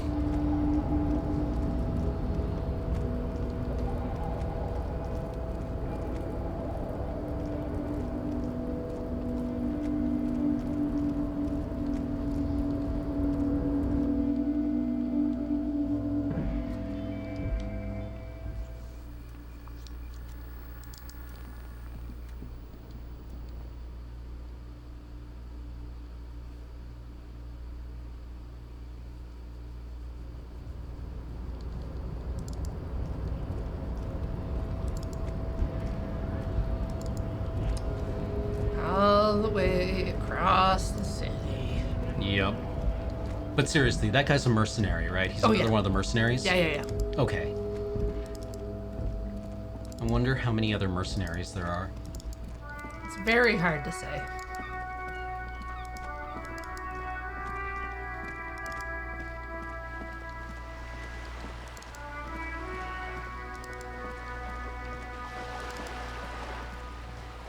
They seem to be very square people. Or maybe triangular.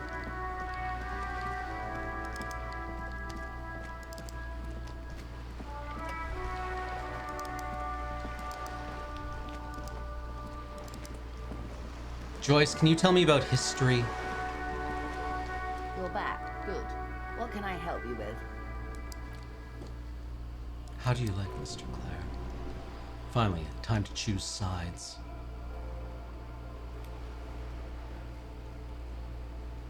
I can do business with him. He's reasonable.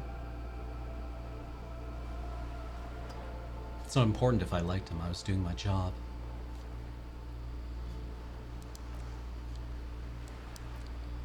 The RCM does not pick sides in this. I hope it doesn't come off any other way. Of course, I don't expect you to share anything he told you with me. I'm not a corrupt worm myself. She turns to you. However, if you felt like discussing something, how could I stop you? Are we not human? Are we not curious to hear another person's take? It's only natural. We would only be gossiping. Intellectually speaking, it would be quite interesting to hear what she has to say about these things. Yes, your disgusting tie agrees completely. Let's gossip. That money you gave me, would that make things weird if I shared information with you?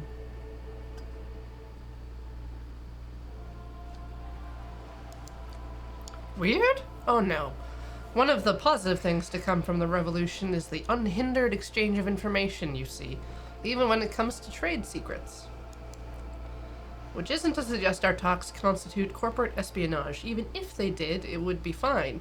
But they don't, since you logged the money as donation, and this is clearly just gossip between friends. Oh, Mr. Everard is helping me find my gun. Oh! Her eyes become large and round. That's so helpful of him.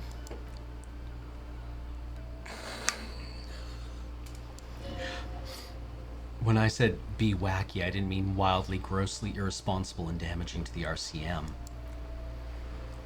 Unconventional police officers sometimes lose their guns. They then go around and tell people about this to gauge their reactions. It's all part of detecting.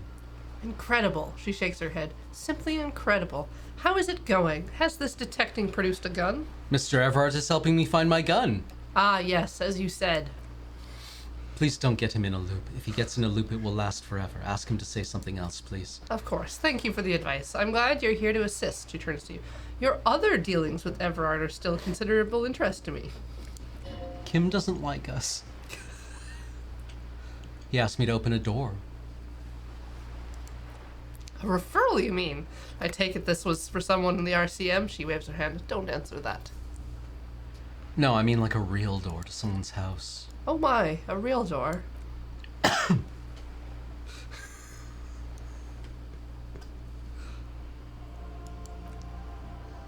That's good to hear. Oh, no, sorry. Yeah. Police work is rarely pretty, but it sounds like you did what you had to do. Frankly, what was done was not pretty at all. But neither was it illegal, and it was not for nothing. Turns to you. This seems serious. I advise you to be very selective with what information you choose to share. This might have consequences beyond our line of sight.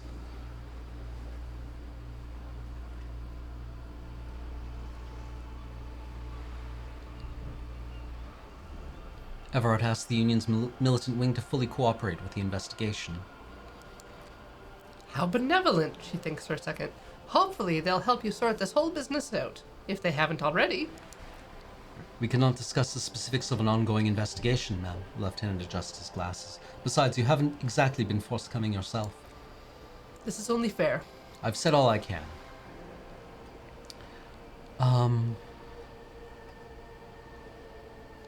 Everard said the Wild Pine sent mercenaries after the Union, and now one's dead. The company did not send mercenaries after the Union. I told you in great detail about the mistakes my side made, and of course I accept them completely. I just hope you don't share Everard's view on things. After all, he said one's dead now. The Pine certainly hasn't killed any of theirs. Look who's defensive suddenly.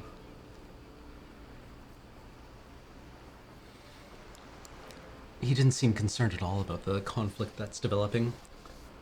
I wouldn't have taken Everard for a saber rattler. Was he surrounded by Union men he wanted to impress? You're right, he was probably just showing off to me.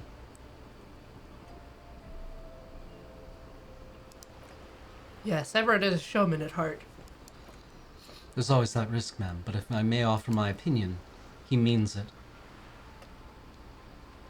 Yeah, Kim's right. I'm pretty sure he meant it.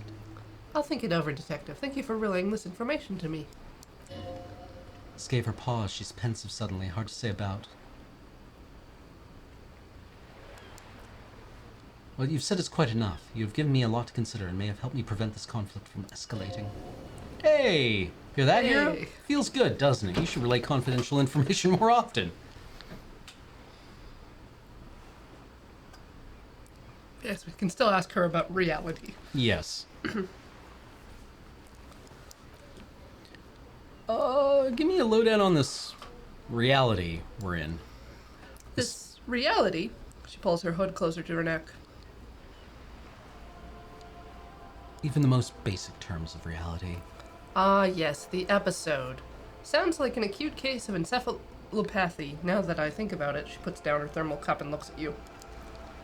Don't be phased, madam. He functions perfectly well. He only needs a lowdown on all of reality. We may be here a while then. She takes a long sip of tea. Ask away, officer. I'll help however I can. All right, we're in. All we know is these all look good, but begin with the first, okay? Where are we? We're in Martinez, baby. And what is a Martinez? Martinez is a district of Revachol. She looks around, her green raincoat flapping in the wind. A very small district tucked away near the industrial harbor, north of the 881 and Jamrock. You would be excused for not knowing about it. Unimportant, they say. Forgotten, even. Shelled to smithereens during the revolution. She shrugs. It has its charms, just not this time of year. Tell me more about Martinez. I'm not a good ambassador. I've only been here once before, as a teenager. Not a lot has changed, she closed her eyes. There are ruins, a terminal, fishing boats, reeds, boys with boxy shoulders. She opens them. As I told you, Martinez used to be a province, a workers' resort before the city swallowed it and the artillery did its part. Now the reeds are the real star of the show here. The further down the coast, the wilder it gets. What sea is this? It's not really a sea. It's the Bay of Revachol. The bay feeds into the ocean. Are we near the ocean? Yes, we're on an island in an ocean, the world's largest body of water, the Insulandic. Vast, lukewarm, and unknowable, flowing in and out of sight. What's the name of the island? Caillou, as you already know. She looks at the waters. Imagine a pebble, a smooth over pebble amidst a great blue sea, misshapen, cracked. The cracks are the river Esperance. We're in the delta of this river, on the 6th branch, the Martinez distributary. It is clear this pebble is of enormous value to her. And to humanity at large. Okay, that's Martinez. What about Revachol? Revachol? Revachol is what you call a city. Interesting. What kind of city? The great kind. As if it's self-explanatory, beyond patriotism, a fact. What makes Revachol great? History, detective. They built the city to resolve history. Our part in it, at least, are centuries. Who is they? The nations of the Occident, or migrant workers from Semenine or Illimara, depending on your creed. When was Revachol built? In the DeLorean century, 380 years ago. And why will it resolve history? They say it's where the terrible questions of our time will be answered. The tensions are highest, the fault lines deepest. By that I mean conflicts, ideological conflicts, the stuff of men. Why here? We're standing on a fertile, self-sufficient island able to sustain up to 200 million people in the middle of the Insulandic Ocean, the world's connective tissue, she smiles. It's where the money is. So we're in an unimportant part of an important place.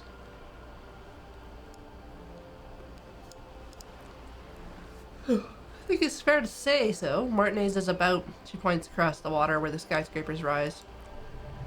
A collection of tall ghosts behind the water vapor, light reflecting off their glass windows. 22 kilometers from the center of the world. That soldering iron is the Bank of the World building. The bottom floor is our INSIRCOM, Coalition Government in Solandan Mission Control. Look to the sea. Silence, she lowers her hand. The water, the light, it's as though you're seeing it for the first time. There is no recognition, only the immensity of the sea and the cold radiating from it. Observe the large body of water, swelling, cold. Ooh, jamais vu.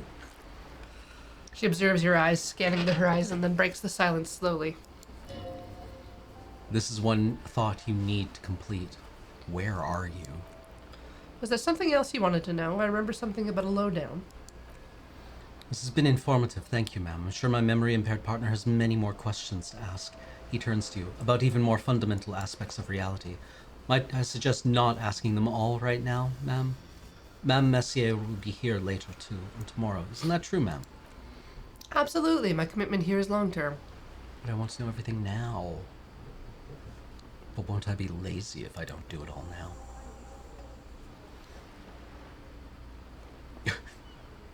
Diligent boys remember where they left off.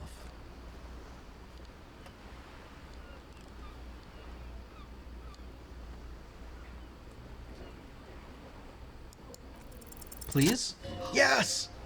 6 kilometers southwest in the Valley of Dogs, Junior Officer Chad Tilbrook takes aim at a rabid black dog licking its wounds in the grass. To his left, his partner Emil Mullins whispers, "You're what happened to Tequila Sunset in Martinez?" "Yeah, he lost his mind," Tilbrook answers, finger on the trigger. "Don't worry, Emil." He pulls on it slowly. Slowly now. He'll find it again. We always do. What am I? Wow. They call us Tequila Sunset. Yeah. You're an officer of the RCM, she says energetically. The Revachol Citizens Militia. Precisamundo. Good. And what is the Revachol Citizens Militia? Nothing more or less than the de facto law enforcement body of post-revolutionary Revachol detective. Yes, the lieutenant steps in to make a gesture accompanying you both. We are the Revachol Citizens Militia. You said de facto. Yes, that means not de jure. The RCM acts in what is poetically called the twilight of international law, both at the behest of the coalition government and to its chagrin. What do you mean? The RCM's responsibilities are defined by the Emergency, Wayfarer, and Elements Act, 3 pieces of legislation keeping the city in a, let's be honest, laissez-faire stasis to the benefit of foreign capital. All 3 are good to know, the lieutenant looks up from his notes, when we're out policing.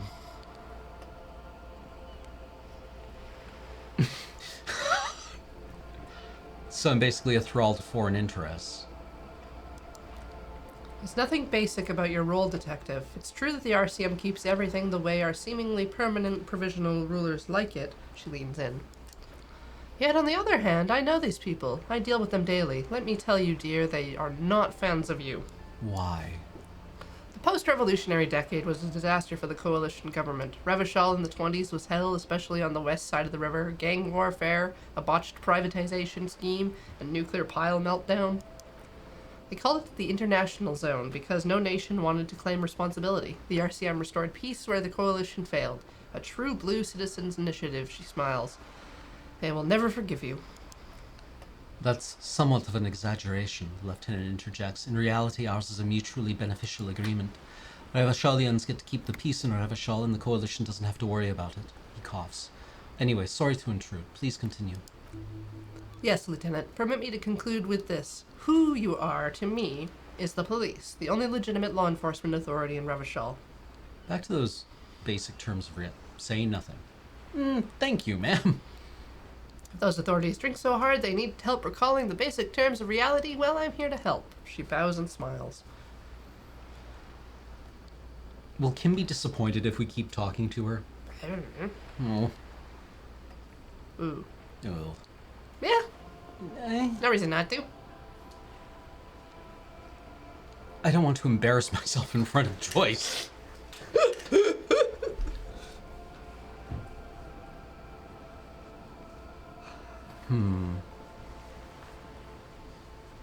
That's it for now. So we got an update on the reality check quest. Oh, right. Keep asking Joyce questions about reality, or return later. Oh, Okay. Okay. Yeah.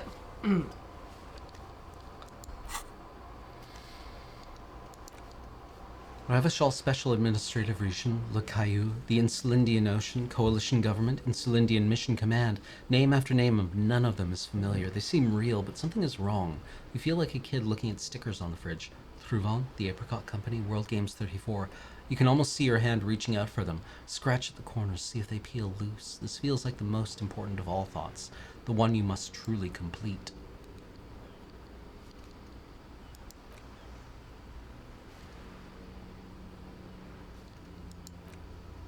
Oh. Yeah. It's like if you have a free slot open, you can learn thoughts for free, but clearing them and unlocking them costs. Oh. We're only 40 points away. We are. How do we experience? How do we experience?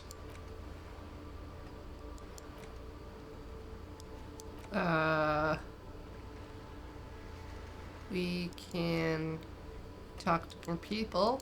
I guess so. Then we could talk to Joyce You're again. back. Good. What can I help you with? What times are these? These are unimportant times, Detective. She puts her finger to her lips, then points to you. You and I were born after the dust had settled, a thousandth of a second too late. Too late for what? For the big time. Her eyes light up. There's a flash of teeth. The smile of a predator, no doubt what she's got in mind. You've got a predatory streak. All men are predators, dear. Nothing much to be done about that. It's all a matter of where you get to file your teeth. What's the big time? The revolution, she says. Ah, and what is this revolution I keep hearing about? It's quite easy. Every 100 years or so, our species gets together to decide what's next, who gets shot in the head, and who gets the mineral rights. It's a real kerfuffle. Would you say it was a bunch of apes duking it out? Why, of course. We're talking Duke Out Central, full swing interspecies warfare. And the apes? Were they evil?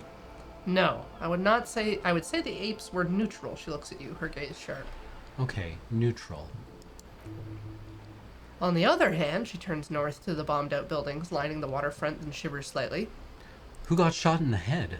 Those would be the communists. Generally speaking, 40 million people got shot in the head during the World Revolution, but the communists, they all got shot in the head. She's not gloating. It's a relieved celebration. Oh, and the anarchists too. They shot them as well, so, well, one forgets they even existed. So did the communists and the anarchists shoot back? Did they ever? Before they got shot themselves, they shot 2 million people. Truly a kerfuffle. It was a kerfuffle, all right, the lieutenant mumbles from behind his notes. Yes, the Insulanden Deluge, they called it. Anyone else get shot on the head? Shot in the head. On the opposing side? Oh, lots of people. Even the king got shot in the head, or thrown beneath a horse, or drowned. Accounts differ. It was unceremonious. She shakes her head. Just as well, he wasn't actually the king, just the king's nephew. The real king abdicated and lived out a long and productive life as a venture capitalist in Grodd. Cowardly king. I prefer the term risk-averse. King Guillaume was nobody's fool. He could smell a PR disaster brewing, so he got out alive and his nephew Frizzell got shot in his place. Him and tens of thousands of his wonderfully fascist kingsmen. It was a wild time. Who got the mineral rights? The liberals got the mineral rights. She looks up to the sky, then inland at the crumbling city. And by mineral rights, I mean everything. And by liberals, you mean... Liberals are usually middle-class people, Detective, or the remaining gentry, the beneficiaries of the pre-revolutionary arrangement. Some were rich enough to stay at with the Constitution, the monarchy. Big mistake. Others bet on the revolution. They were called the ultras, or ultra-liberals. They fared well. How did the liberals win it all? They didn't win so much as survive. We were the last one standing when the war ended. Everyone else got shot in the head, remember? We. She's one of them, of course. If everyone got shot, who is there to surrender to? To foreign intervention, the coalition. Those people really took the mineral rights. Who are the coalition? Coalition of nations. Grodd, Mesk, Vesper, Messina, Orania, Sur-le-Clef. The armed center of the world. They landed here and ended the revolution, and it was the moralist thing to do. There's bitterness in her voice, tempered with understanding. She is critical, but ultimately understands the cause. Moralist. The moralists believe in keeping everything exactly the way it is. They believe in mineral rights and in not shooting people in the head. At least not the same manner and volume as others do. They're long-standing provisional rulers of Revachol now, the coalition government. The rulers of Revachol, and also the world. These guys are strong. This is their zone of control. They embolden the RCM with crumbs of the same laws they took. Technically speaking, you are a moralist. If always picking the option that doesn't commit to anything, then hell yes I am, and also not. Almost endearingly moralist standpoint, she bows. It must be hard to take a moderate approach to head shooting in your line of work. When was this kerfuffle? The turn of the century revolution? She smiles mischievously. Don't answer it, it's a trick question. The revolution began in '02 in the Grodd Isella. By the end, nearly the whole world had gotten involved. Who started it? Wasn't a who, but a what. A pandemic of Tsarath, a particularly virulent prion disease, which the authorities in Grodd proved unable to contain. Then Mazov came along and overthrew the government. What did this Zarath do? Made people overthrow their governments. No way. Indeed, Zareth is a highly infectious microorganism that destroyed brain tissue. The actual cause of the revolution were material. The pandemic only provided the spark. Where did it spread from there? From Revachol and Grad? Not far. The world managed to cauterize itself. Mazov's government was overthrown in '08, and the coalition crushed the Revachol commune 2 years later. It was the end. What came next? Why, you and I, officer. She spreads her arms, raincoat flapping in the wind. Our lives in the zone of control. Something tells you her life and yours are not that similar. Maybe it's because she has a boat and you have that necktie, pair of pants. Our lives are very different from each other. No doubt, but we share the same time and position on the planet's crust. That counts for more than you'd think. What is the zone of control? A city-state dividing into free market zones under the everlasting interregnum of the Coalition of Nations and you, of course, the Citizens' Militia. The clatter of typewriter keys fills the main hall of a reappropriated Silk Mall, Precinct 41. Chad Tilbrook presses enter. Outside, Officer Elfboy Williams slams the door of an armored motor carriage. The Zone of Control is the third incarnation of Evershell, after the failure of the suzerain and the commune. What happened in the rest of the world? Modernity. They developed the marvels of inter-isolary communication, telematic, MIU, radiation, colored plastics. Meanwhile, in Revachol West, the aftermath continues for the 5th decade. It's been like this for how long, exactly? 43 years. Hard to fathom, I know. What have we been doing all that time? The 20s saw a decade of urban war, west of the river leveled, offshore platforms in flames. Still, it's regarded as an improvement on what came before. '08 to '19 was simply hell. And after that? The 30s? Things settled down in the 30s. Revachol East transformed itself into the world's largest tax haven, with the international community's blessing. For the first time in a long time, it seemed like things were going somewhere. Were they? No, it was a market mirage fueled by cocaine and quantitative easing. The 40s dispelled it like a cold splash, a Nisola-wide hangover, you might say. And here we are, she curtsies. Welcome to reality, baby. Ooh. New skill behind Ermagerd. From the looks of it, the 50s haven't been much better for the Zone of Control. You can see it in her eyes, days slipping away. You don't seem to be thrilled. No right to be dissatisfied, she shakes her head. This shirt is Barbara Moskova. The raincoat is impervious to rain and is guaranteed for hundreds of years. My daughters will wear it. No, it's just... She looks down the crumbling tenements, paint flecking from the stone. Her voice is almost wistful. We could have had so much more, every one of us, if only we'd played it right. What would you have done differently? Good question, she cranes her neck. What would you have done differently? No, her first.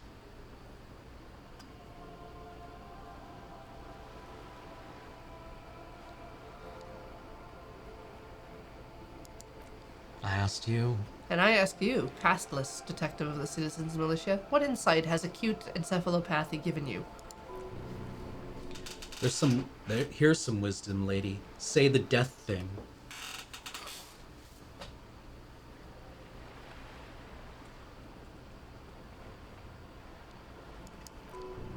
A cold creeps up your spine, reaching its tendrils up your neck towards the back of your head.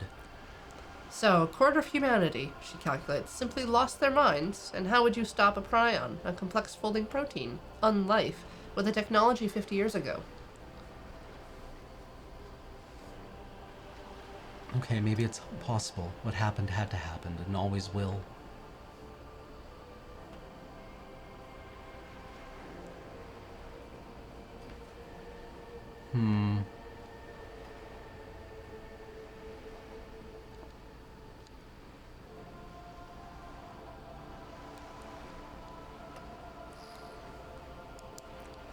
The wind stops for a moment. There's silence.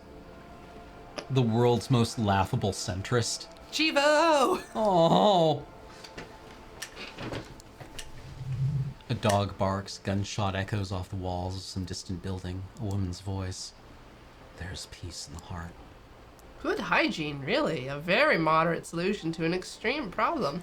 It's those sort of half measures that doomed the authorities in Grad.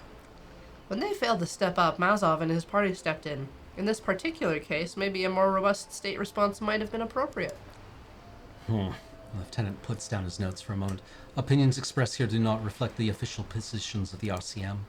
She turns to him. And what is your official position, Lieutenant? There's a curiosity there that goes unnoticed. Kim takes a step back, absent-mindedly. My position, ma'am? My parents got ripped to shreds in the revolution. I would have gone the same way. I was saved by being 2 years old. That's my position. The abattoir.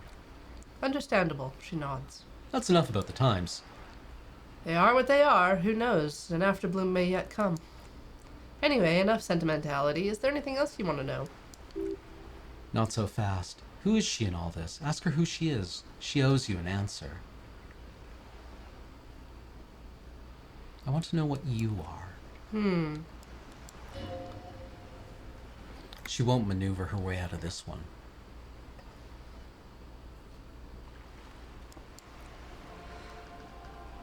I'm the vilest of the vile, she says with a sudden flash of teeth. A traitor, a devourer of nations and infants.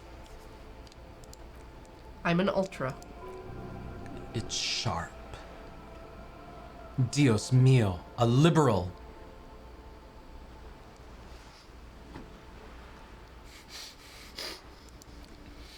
Yes. She nods slowly.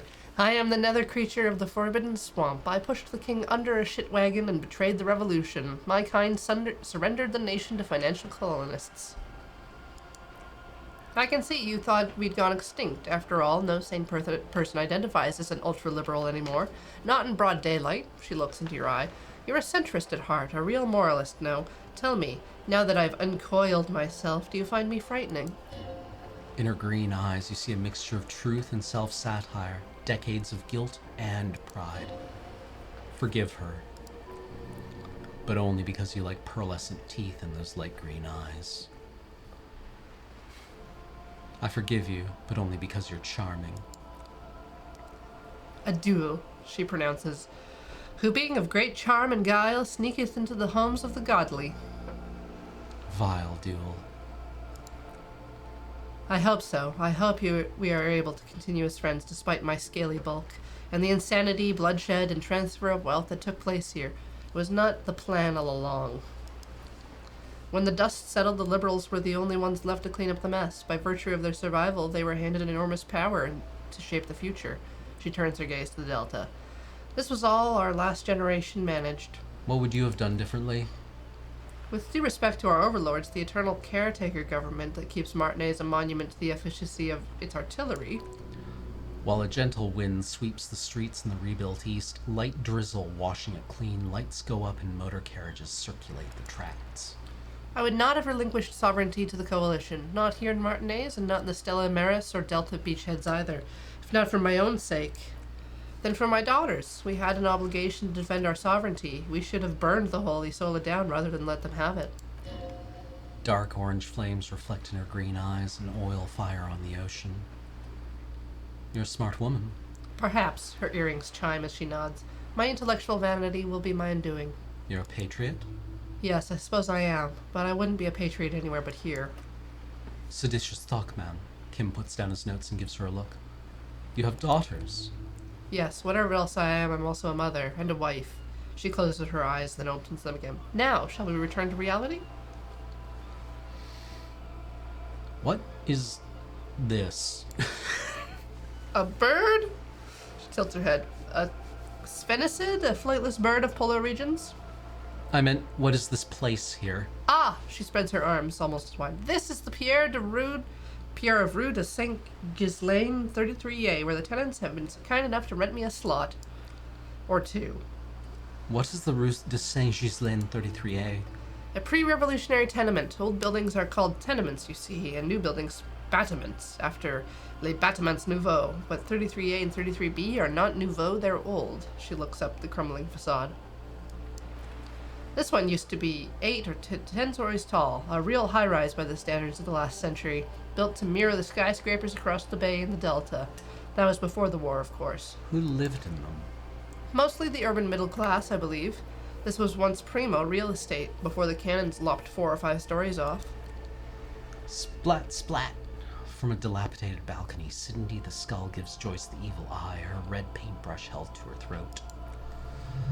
You could be wrong, but from here it appears as if she's running the brush across her throat in a sawing motion. Wonderful.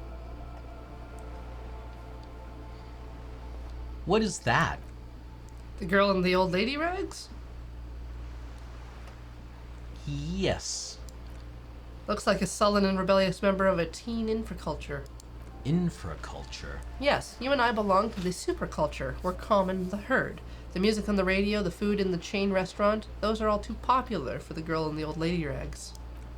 She prefers a fantasy world, an infraculture, with its own dress code and vernacular. It is an illusion, I'm afraid. There are no refuge from the superculture. I understand everything. Make it more complicated somehow. I can't. That's how simple it is. One may dye their hair green and wear their grandma's coat all they want. Capital has the ability to subsume all critiques into itself. Even those who would critique capital end up reinforcing it instead. Ah, it's like postmodernism, the great amoeba of literary theory. Just growing blob of Yep. all things. Oh, this is postmodern. This is postmodern. Postmodern. This is This is definitely postmodern. This can also be read as postmodern. Tasty. Delicious postmodernism. Unfortunately, it's also right. That's a frustrating thing. She pauses to take a long, very leisurely sip of tea. All right, what's next? Ah! A strange coldness comes over you as you look out over the world. The waves sway the sloop slowly. That's all. It's on the tip of your tongue, a doubt of sorts already in your head, but it's not fully formed yet. You have to wait and return to this later, once the jamais vu thought is complete. What is this acute encephalopathy? It's a neurological disorder caused by a lack of vitamin B in the brain. Symptoms include retrograde amnesia. It's quite serious. You should get yourself checked out. She conveys it in short, cold bursts, trying not to invest too deeply in the condition of this doomed detective, in case he goes down later, souring the entire portfolio. What causes encephalopathy? Well, it's either bariatric surgery or long-term alcohol use. It's definitely the drinking. She nods slowly. Yes, and perform autoerotic asphyxiation on yourself with your funny necktie, out in the open somewhere. Well, goodbye!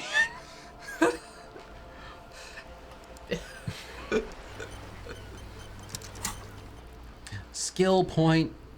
Ermagerd, skill point. Do we want a brain thing? I think we want a brain thing, unless you want, we want like, a brain thing. pain threshold to get through that door, or anything else. I don't know. I don't know. I think brain thing. Jamais vu. What was the bankruptcy sequence?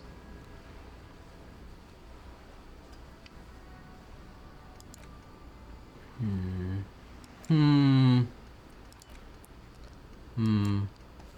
think we want the invisible birds or the jamais vu.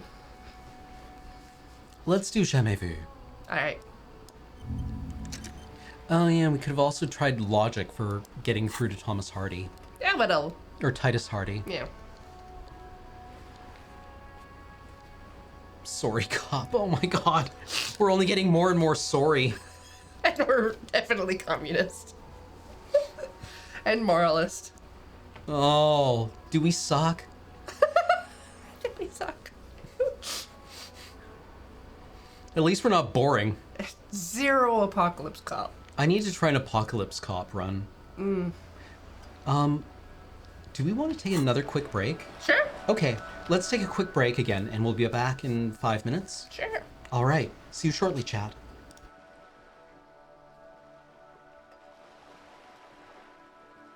Okay, alright.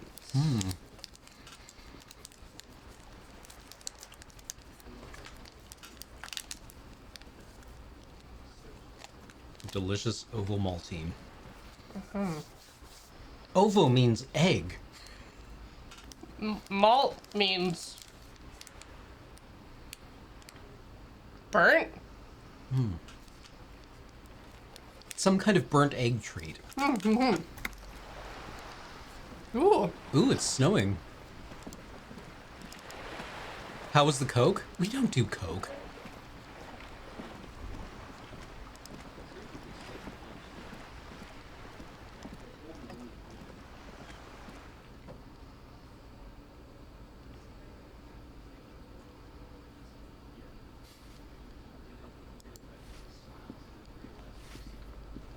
me a moment. I'm no one, just an old woman who cleans these hallways. Do you live here? You can call it living. She spits on the floor before wiping it off with the broom. Oh. That little room upstairs right next to the coal room. It's barely bigger than a closet, but I don't complain, no. She dusts her chin, eyes shining. I have my bed, my aching bones to keep me company, and that's all I need in this world. But you're complaining now. And all she gets, too, the coastal wind beats down hard on the coal room door outside. Splashes of waves make the balcony slippery. Okay, have a good one. Let's break into all these apartments. Good job, perception. Drugs. A book. Let's read the book. 16 Days in Coldest April. Yes. In your hands you hold 16 Days of Coldest April by Ekaterina Dahl. The cover image shows a row of concrete apartments above which span a black and white rainbow. Feels heavy. Indeed, the book is unusually heavy in your hands, as though the cover were lined with lead. They would do that in Grodd. How long is this book anyway? You flip through the book. The pages are thinner than you realize, and the type is quite small and tightly set. It's nearly 600 pages long. Oh, that's perfect! Real art is dense and difficult. If it didn't feel like you had to wrestle a suicidal bear to get through it, you weren't really reading. Look at the back cover. The back cover is dominated by a black and white photograph of the author. What does she look like? She can't be much older than her mid-30s in this photograph, and yet from this cover the eyes of a sad old woman stare back at you. Yes. In cold, detached prose, the author describes a scene from one of the Yugograd riots in the 20s. Youth overturn motor carriages and set trash cans ablaze, while heavily armored guardsmen dash in and disperse them in a flurry of baton blows. In excruciating detail, the author describes the socio-economic conditions that have brought the people of Yugograd into the streets, centuries of humiliations and despairs, and then during these riots, two young people meet. It would physically hurt you to keep reading. Are you sure? Read 10 more pages. Yes! Yes! Their happiness is fleeting. A cruel jest, the absurdity of the state totally crushes them, and they end up betraying each other. She becomes an official for the regime, and he, a lens grinder in Verdudirka. The end. Good stuff. I fucking loved this. That's it. Time passed. Yeah, we're past 18 o'clock now. Yeah, when can we go and see the guy? At 1900? 21. 21? Mm-hmm.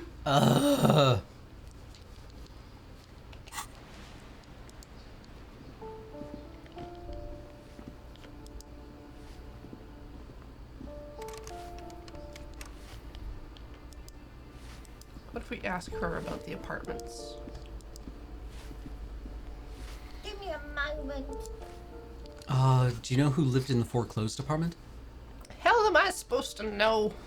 Cleaning lady shrugs, her mouth puckered like a dried fig. Another nut job, I assume. She really doesn't like those nut jobs. Bad blood there. Why is there a hole in the wall in the abandoned apartment? Some lunatic lost his mind. All kinds of morons pass through these halls. With how small these rooms are, wouldn't you want to break the wall down? Is one of the residents on a vacation? Their mailbox is overflowing. People come and go. I don't keep an eye on everyone. Who lives in apartment 10? No one lives there. It's been empty for months. But I heard someone walking inside. Impossible, the cleaning lady says, shaking her head. I would know if someone had moved in there. She pauses, eyeing the hallway. Maybe it's those counterculture people again, breaking into our house like it's a public space. You're a policeman. Be good and take a look at, will you? Sure. Great, young people. They're worse than rats, you know, always littering the hallways with trinkets and empty beer cans. Tell me about the man who lives at the end of the hallway, Uno de Reiter. Cleaning lady starts digging for something in her pockets. I don't want to talk about the De Reuters. Why not? Addicts, all of them, and sometimes I hear them screaming. They don't like me cleaning behind their door. I think I'm listening in on their fights. No, so she doesn't. Not after that one time. There's that one time here. It didn't get physical. She heard something she doesn't want to hear again. We saw unpaid utility bills. Aren't they going to be evicted? No one likes them in this building, she shakes her head. It's only because of the kid they haven't been thrown out. I don't like talking about those people. But now we've got a quest to go in the abandoned one. Yeah. Which one is the abandoned one? Is it this one? No. No. I believe it's this one.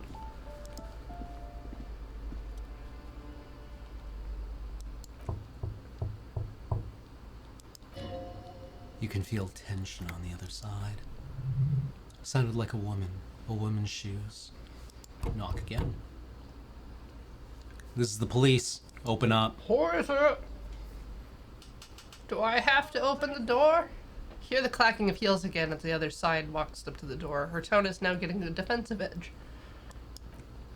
Do you have a warrant? I'm not obligated to open the door if you don't have a warrant. Let's go, the lieutenant says. We don't have a reason to get inside that apartment. This apartment is supposed to be empty. Did you break in here? Excuse me? Of course not. Scare them. Suspected of some big crime. There's no sweet talking your way in there. Be official. I don't need a warrant if I suspect there's been a break-in. Oh, come on! There's a pause before you hear the door being unlocked. That was smart, the lieutenant says, nodding towards the unlocked door.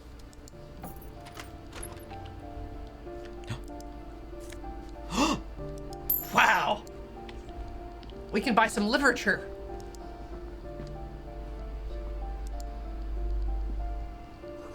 A blister pack of medicine peeks out of the box. You should take it. Looks like a fine mattress. You can hear it swarming with bugs. Ooh. +1 to indirect modes of taxation. I should get a pair of monk straps. Do you not want the drugs from the box? It said it was swarming with bugs. No, the mattress was swarming with bugs. These are good drugs.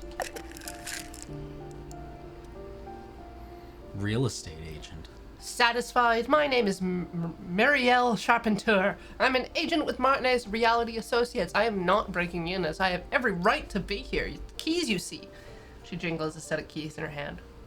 That is a smile and a half. Her voice is really cheerful, despite her obviously hating you.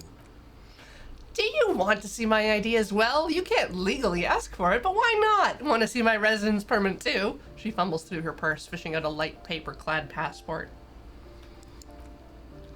It feels flimsy in your hand with the words Revachol Zone of Control written under a nondescript municipal logo. There's a picture of her with shorter hair inside, along with all her personal details.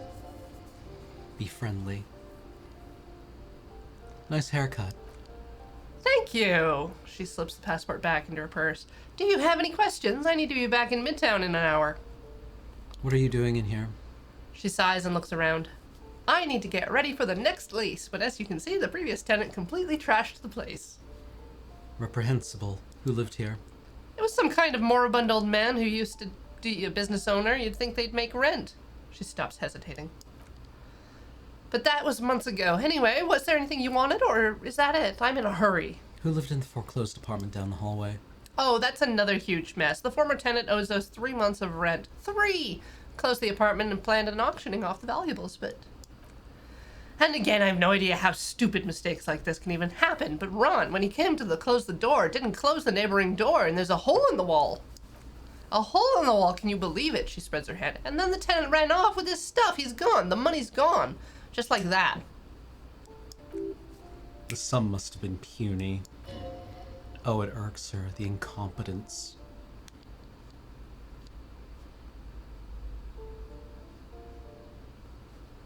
Couldn't have been that much money. These apartments look pretty shabby. These apartments are perfectly fine. They have gorgeous architecture, a $1 million real view of the bay, good ventilation, neighbors, life spark. They are affordable. I'll tell you, Martinez has a future. In a few years, it's going to blossom with artists and creatives and those radio computer wizards. It's as if they're real wizards able to resurrect dead real estate and breathe life into bank accounts. Real estate. Money state.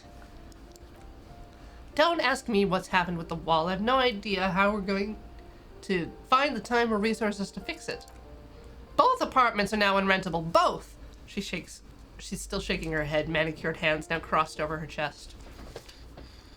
That's all, thank you. Of course. She replies with a smile, but her eyes remain glazed over. She's been waiting for you to leave. Anything Next else? door!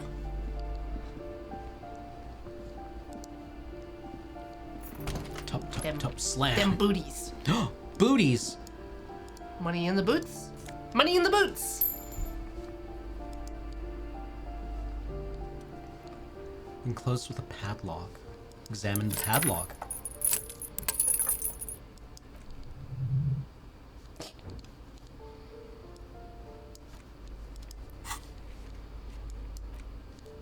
Report back to the cleaning lady. XP, please. Give me a moment. Didn't find any counterculture people in the apartment number 10. It was just a real estate agent setting up the room for new tenants. I see. She takes out her handkerchief and wipes her nose. I hope some good people are finally going to move in. This place needs them.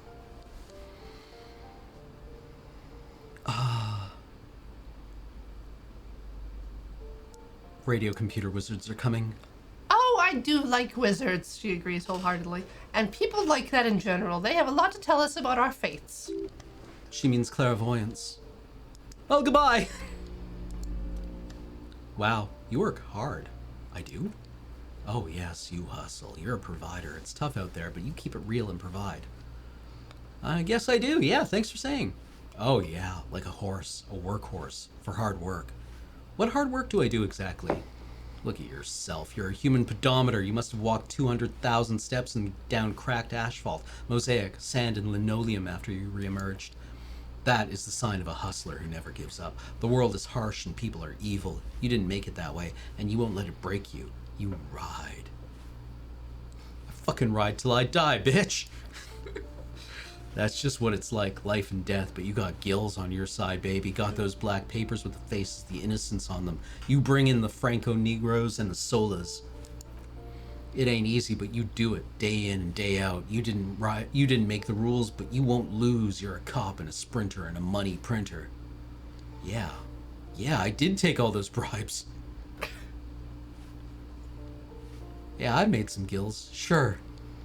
Sure, and has it been easy? Is life easy? Have you not gone into cardiac arrest? Are you not about to have an anxiety attack or shoot yourself in the mouth?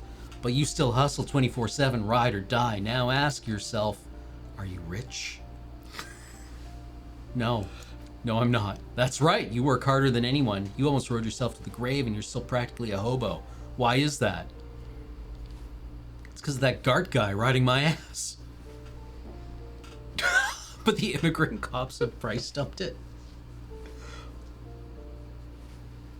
Because the system is broken. Boo-hoo, the system is broken. The establishment is keeping me down. That's not the fuck yeah attitude you're used to. What is this? Why are you so poor? I don't know. Why am I poor? Because of the taxes. G-Man's got his jam-covered sticky fingers in your pocket, stealing from you every time you buy, sell, walk, talk, fart, so much as sneeze. Really? Every time I sneeze? Every time you wipe your ass. They got their direct and their indirect methods of taxation. Sales tax, excise duty, extraction tax, alimony. One tax that doesn't even have a name. Plus there's the stuff people in other countries pay for that makes them ask for more money from you here. Total tax duties add up to 98% of all your money.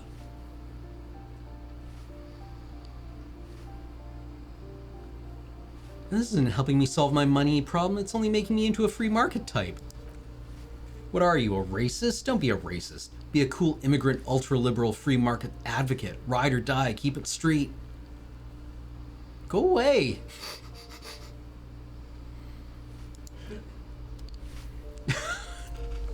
Alright, let's break into that room now. Yeah. Yeah.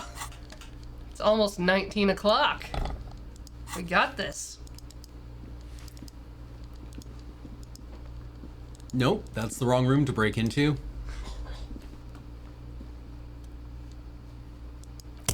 Snippy snip! The shackle snaps like a twig and the lock falls to the floor with a little thud. It should be possible to enter now. After you, detective.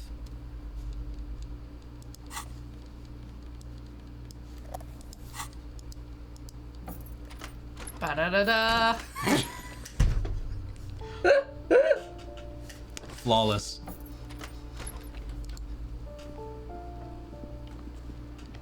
Oh, there's light here.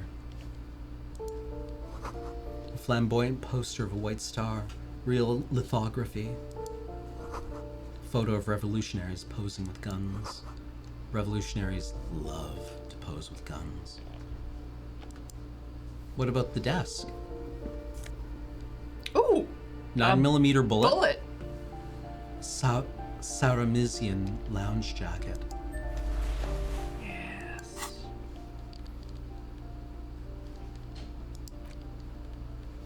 Get those new shoes. We got that jacket. +1 to indirect modes of taxation.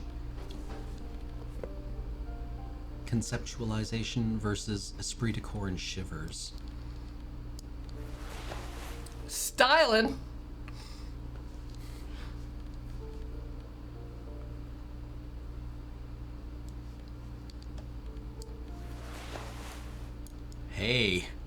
Hey, that's a look.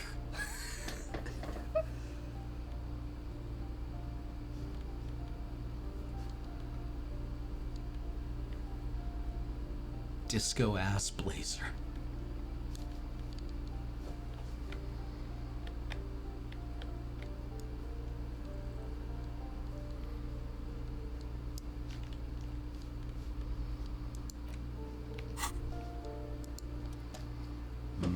Luxury of fine things. Just look at those black muck straps.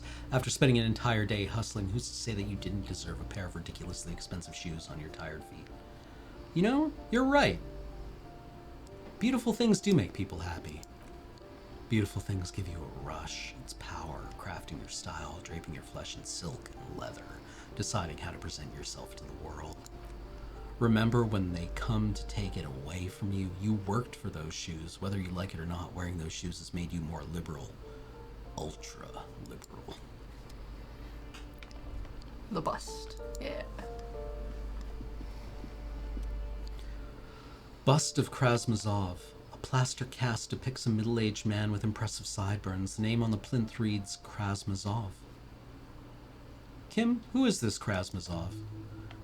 He's known as the father of scientific communism, also known as Mazovianism. His theories about economic history greatly influenced, some would even say sparked, the anti-centennial revolution. Why does this tenant have a bust of Krasmazov in their bedroom? The white star, the photos on the wall. I think we have broken into the apartment of a young communard. He looks around before mumbling to himself. How fitting. Father Mazov, the hero of the working class. Whoever lived here definitely shares your enthusiasm. He leans closer to inspect the photos of revolutionaries on the wall. There aren't many communists around, not after the revolution. Some youths still keep the ideology going, it seems.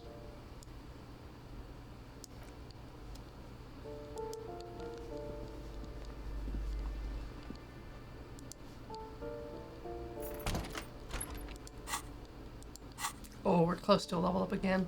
Ooh.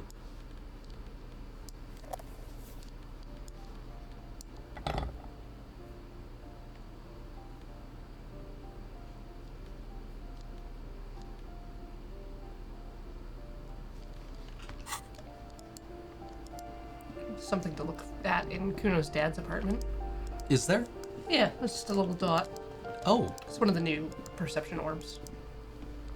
Because we got that boost from thinking.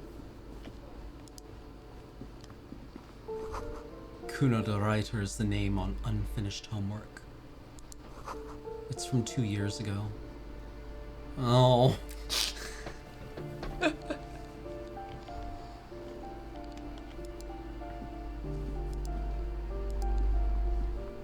Everything here sucks.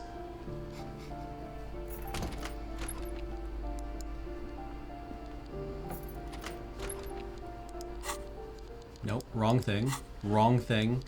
Sorry, gotta use my micro. Oh, ah.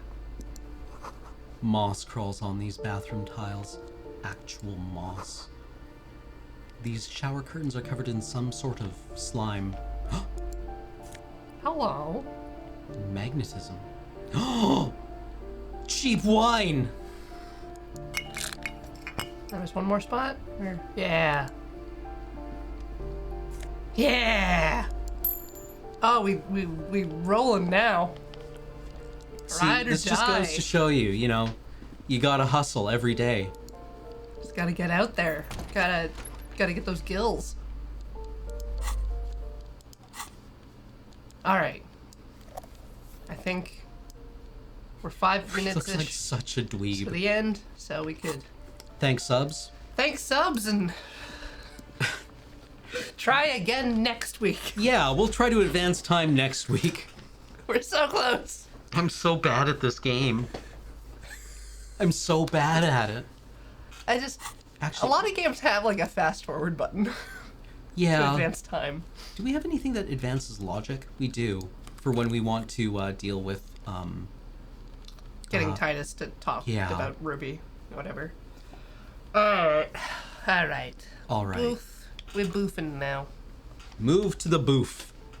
The other Trevor subscribed for 37 months. Thank you. Innovative Methods subscribed for the 31st month. You only get to play through this game the first time once. I'm glad you chose to share this with us. Thank you. E-Block tiered to 300 bits. Ah, fuck it. Let's have more cryptids. Veggie Kex has subscribed for the 11th month. Thank you. 100 Abraham Lincoln subscribed for 63 months. Yay, more sorry cops. See y'all in the VODs. Hey. Looking forward to it. A Wells 44 has subscribed for the 45th month. Thank you.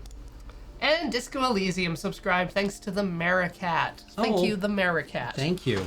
I hope they enjoy our emotes. Yeah, exactly. How sad we are. Why are we so bad at this game? It takes time.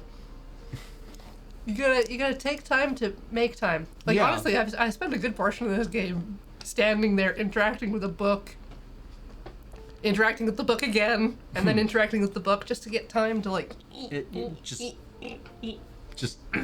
advance a little more. yeah. Oh, map.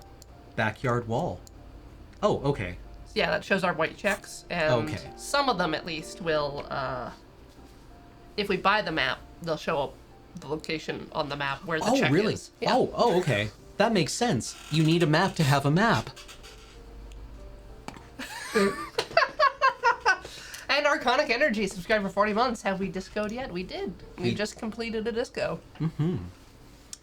Look forward to some boys being here in approximately 30 minutes. The Nope boys will be here, and they'll nope at things. I don't know what they're playing today. Is it more, It's not Dave. They don't even... Silvio. What is Silvio? Oh. Whatever Silvio is, they're playing that. Hmm. And Paul is pretty close to finishing his run of Control. So, yeah. Look forward to that. Mm-hmm. And then we got AFK Minecraft Builders and Biomes tomorrow night. Mm-hmm. And Checkpoint on Thursday. Larry MTG on Thursday. And then we're starting The long Gloomhaven. game. Yeah. The box that the manual arrives in arrived. It's heavy. It's big. It's a big one. I'm gonna sit with the manual on my lap and just be like... We got a link to a digital version of the manual, and it has buttons in it that launch YouTube videos. I've been told the rules actually aren't that complicated. It's just a lot of, like, setup. Yeah. Oh, speaking of rules manuals, I found my old Warhammer Fantasy Battles 8th edition rulebook. It's 512 pages long. That's almost one coldest April. Yeah. All right. Yeah. We'll see you in the future, chat. Take care of yourselves. Thank you for being here. Bye.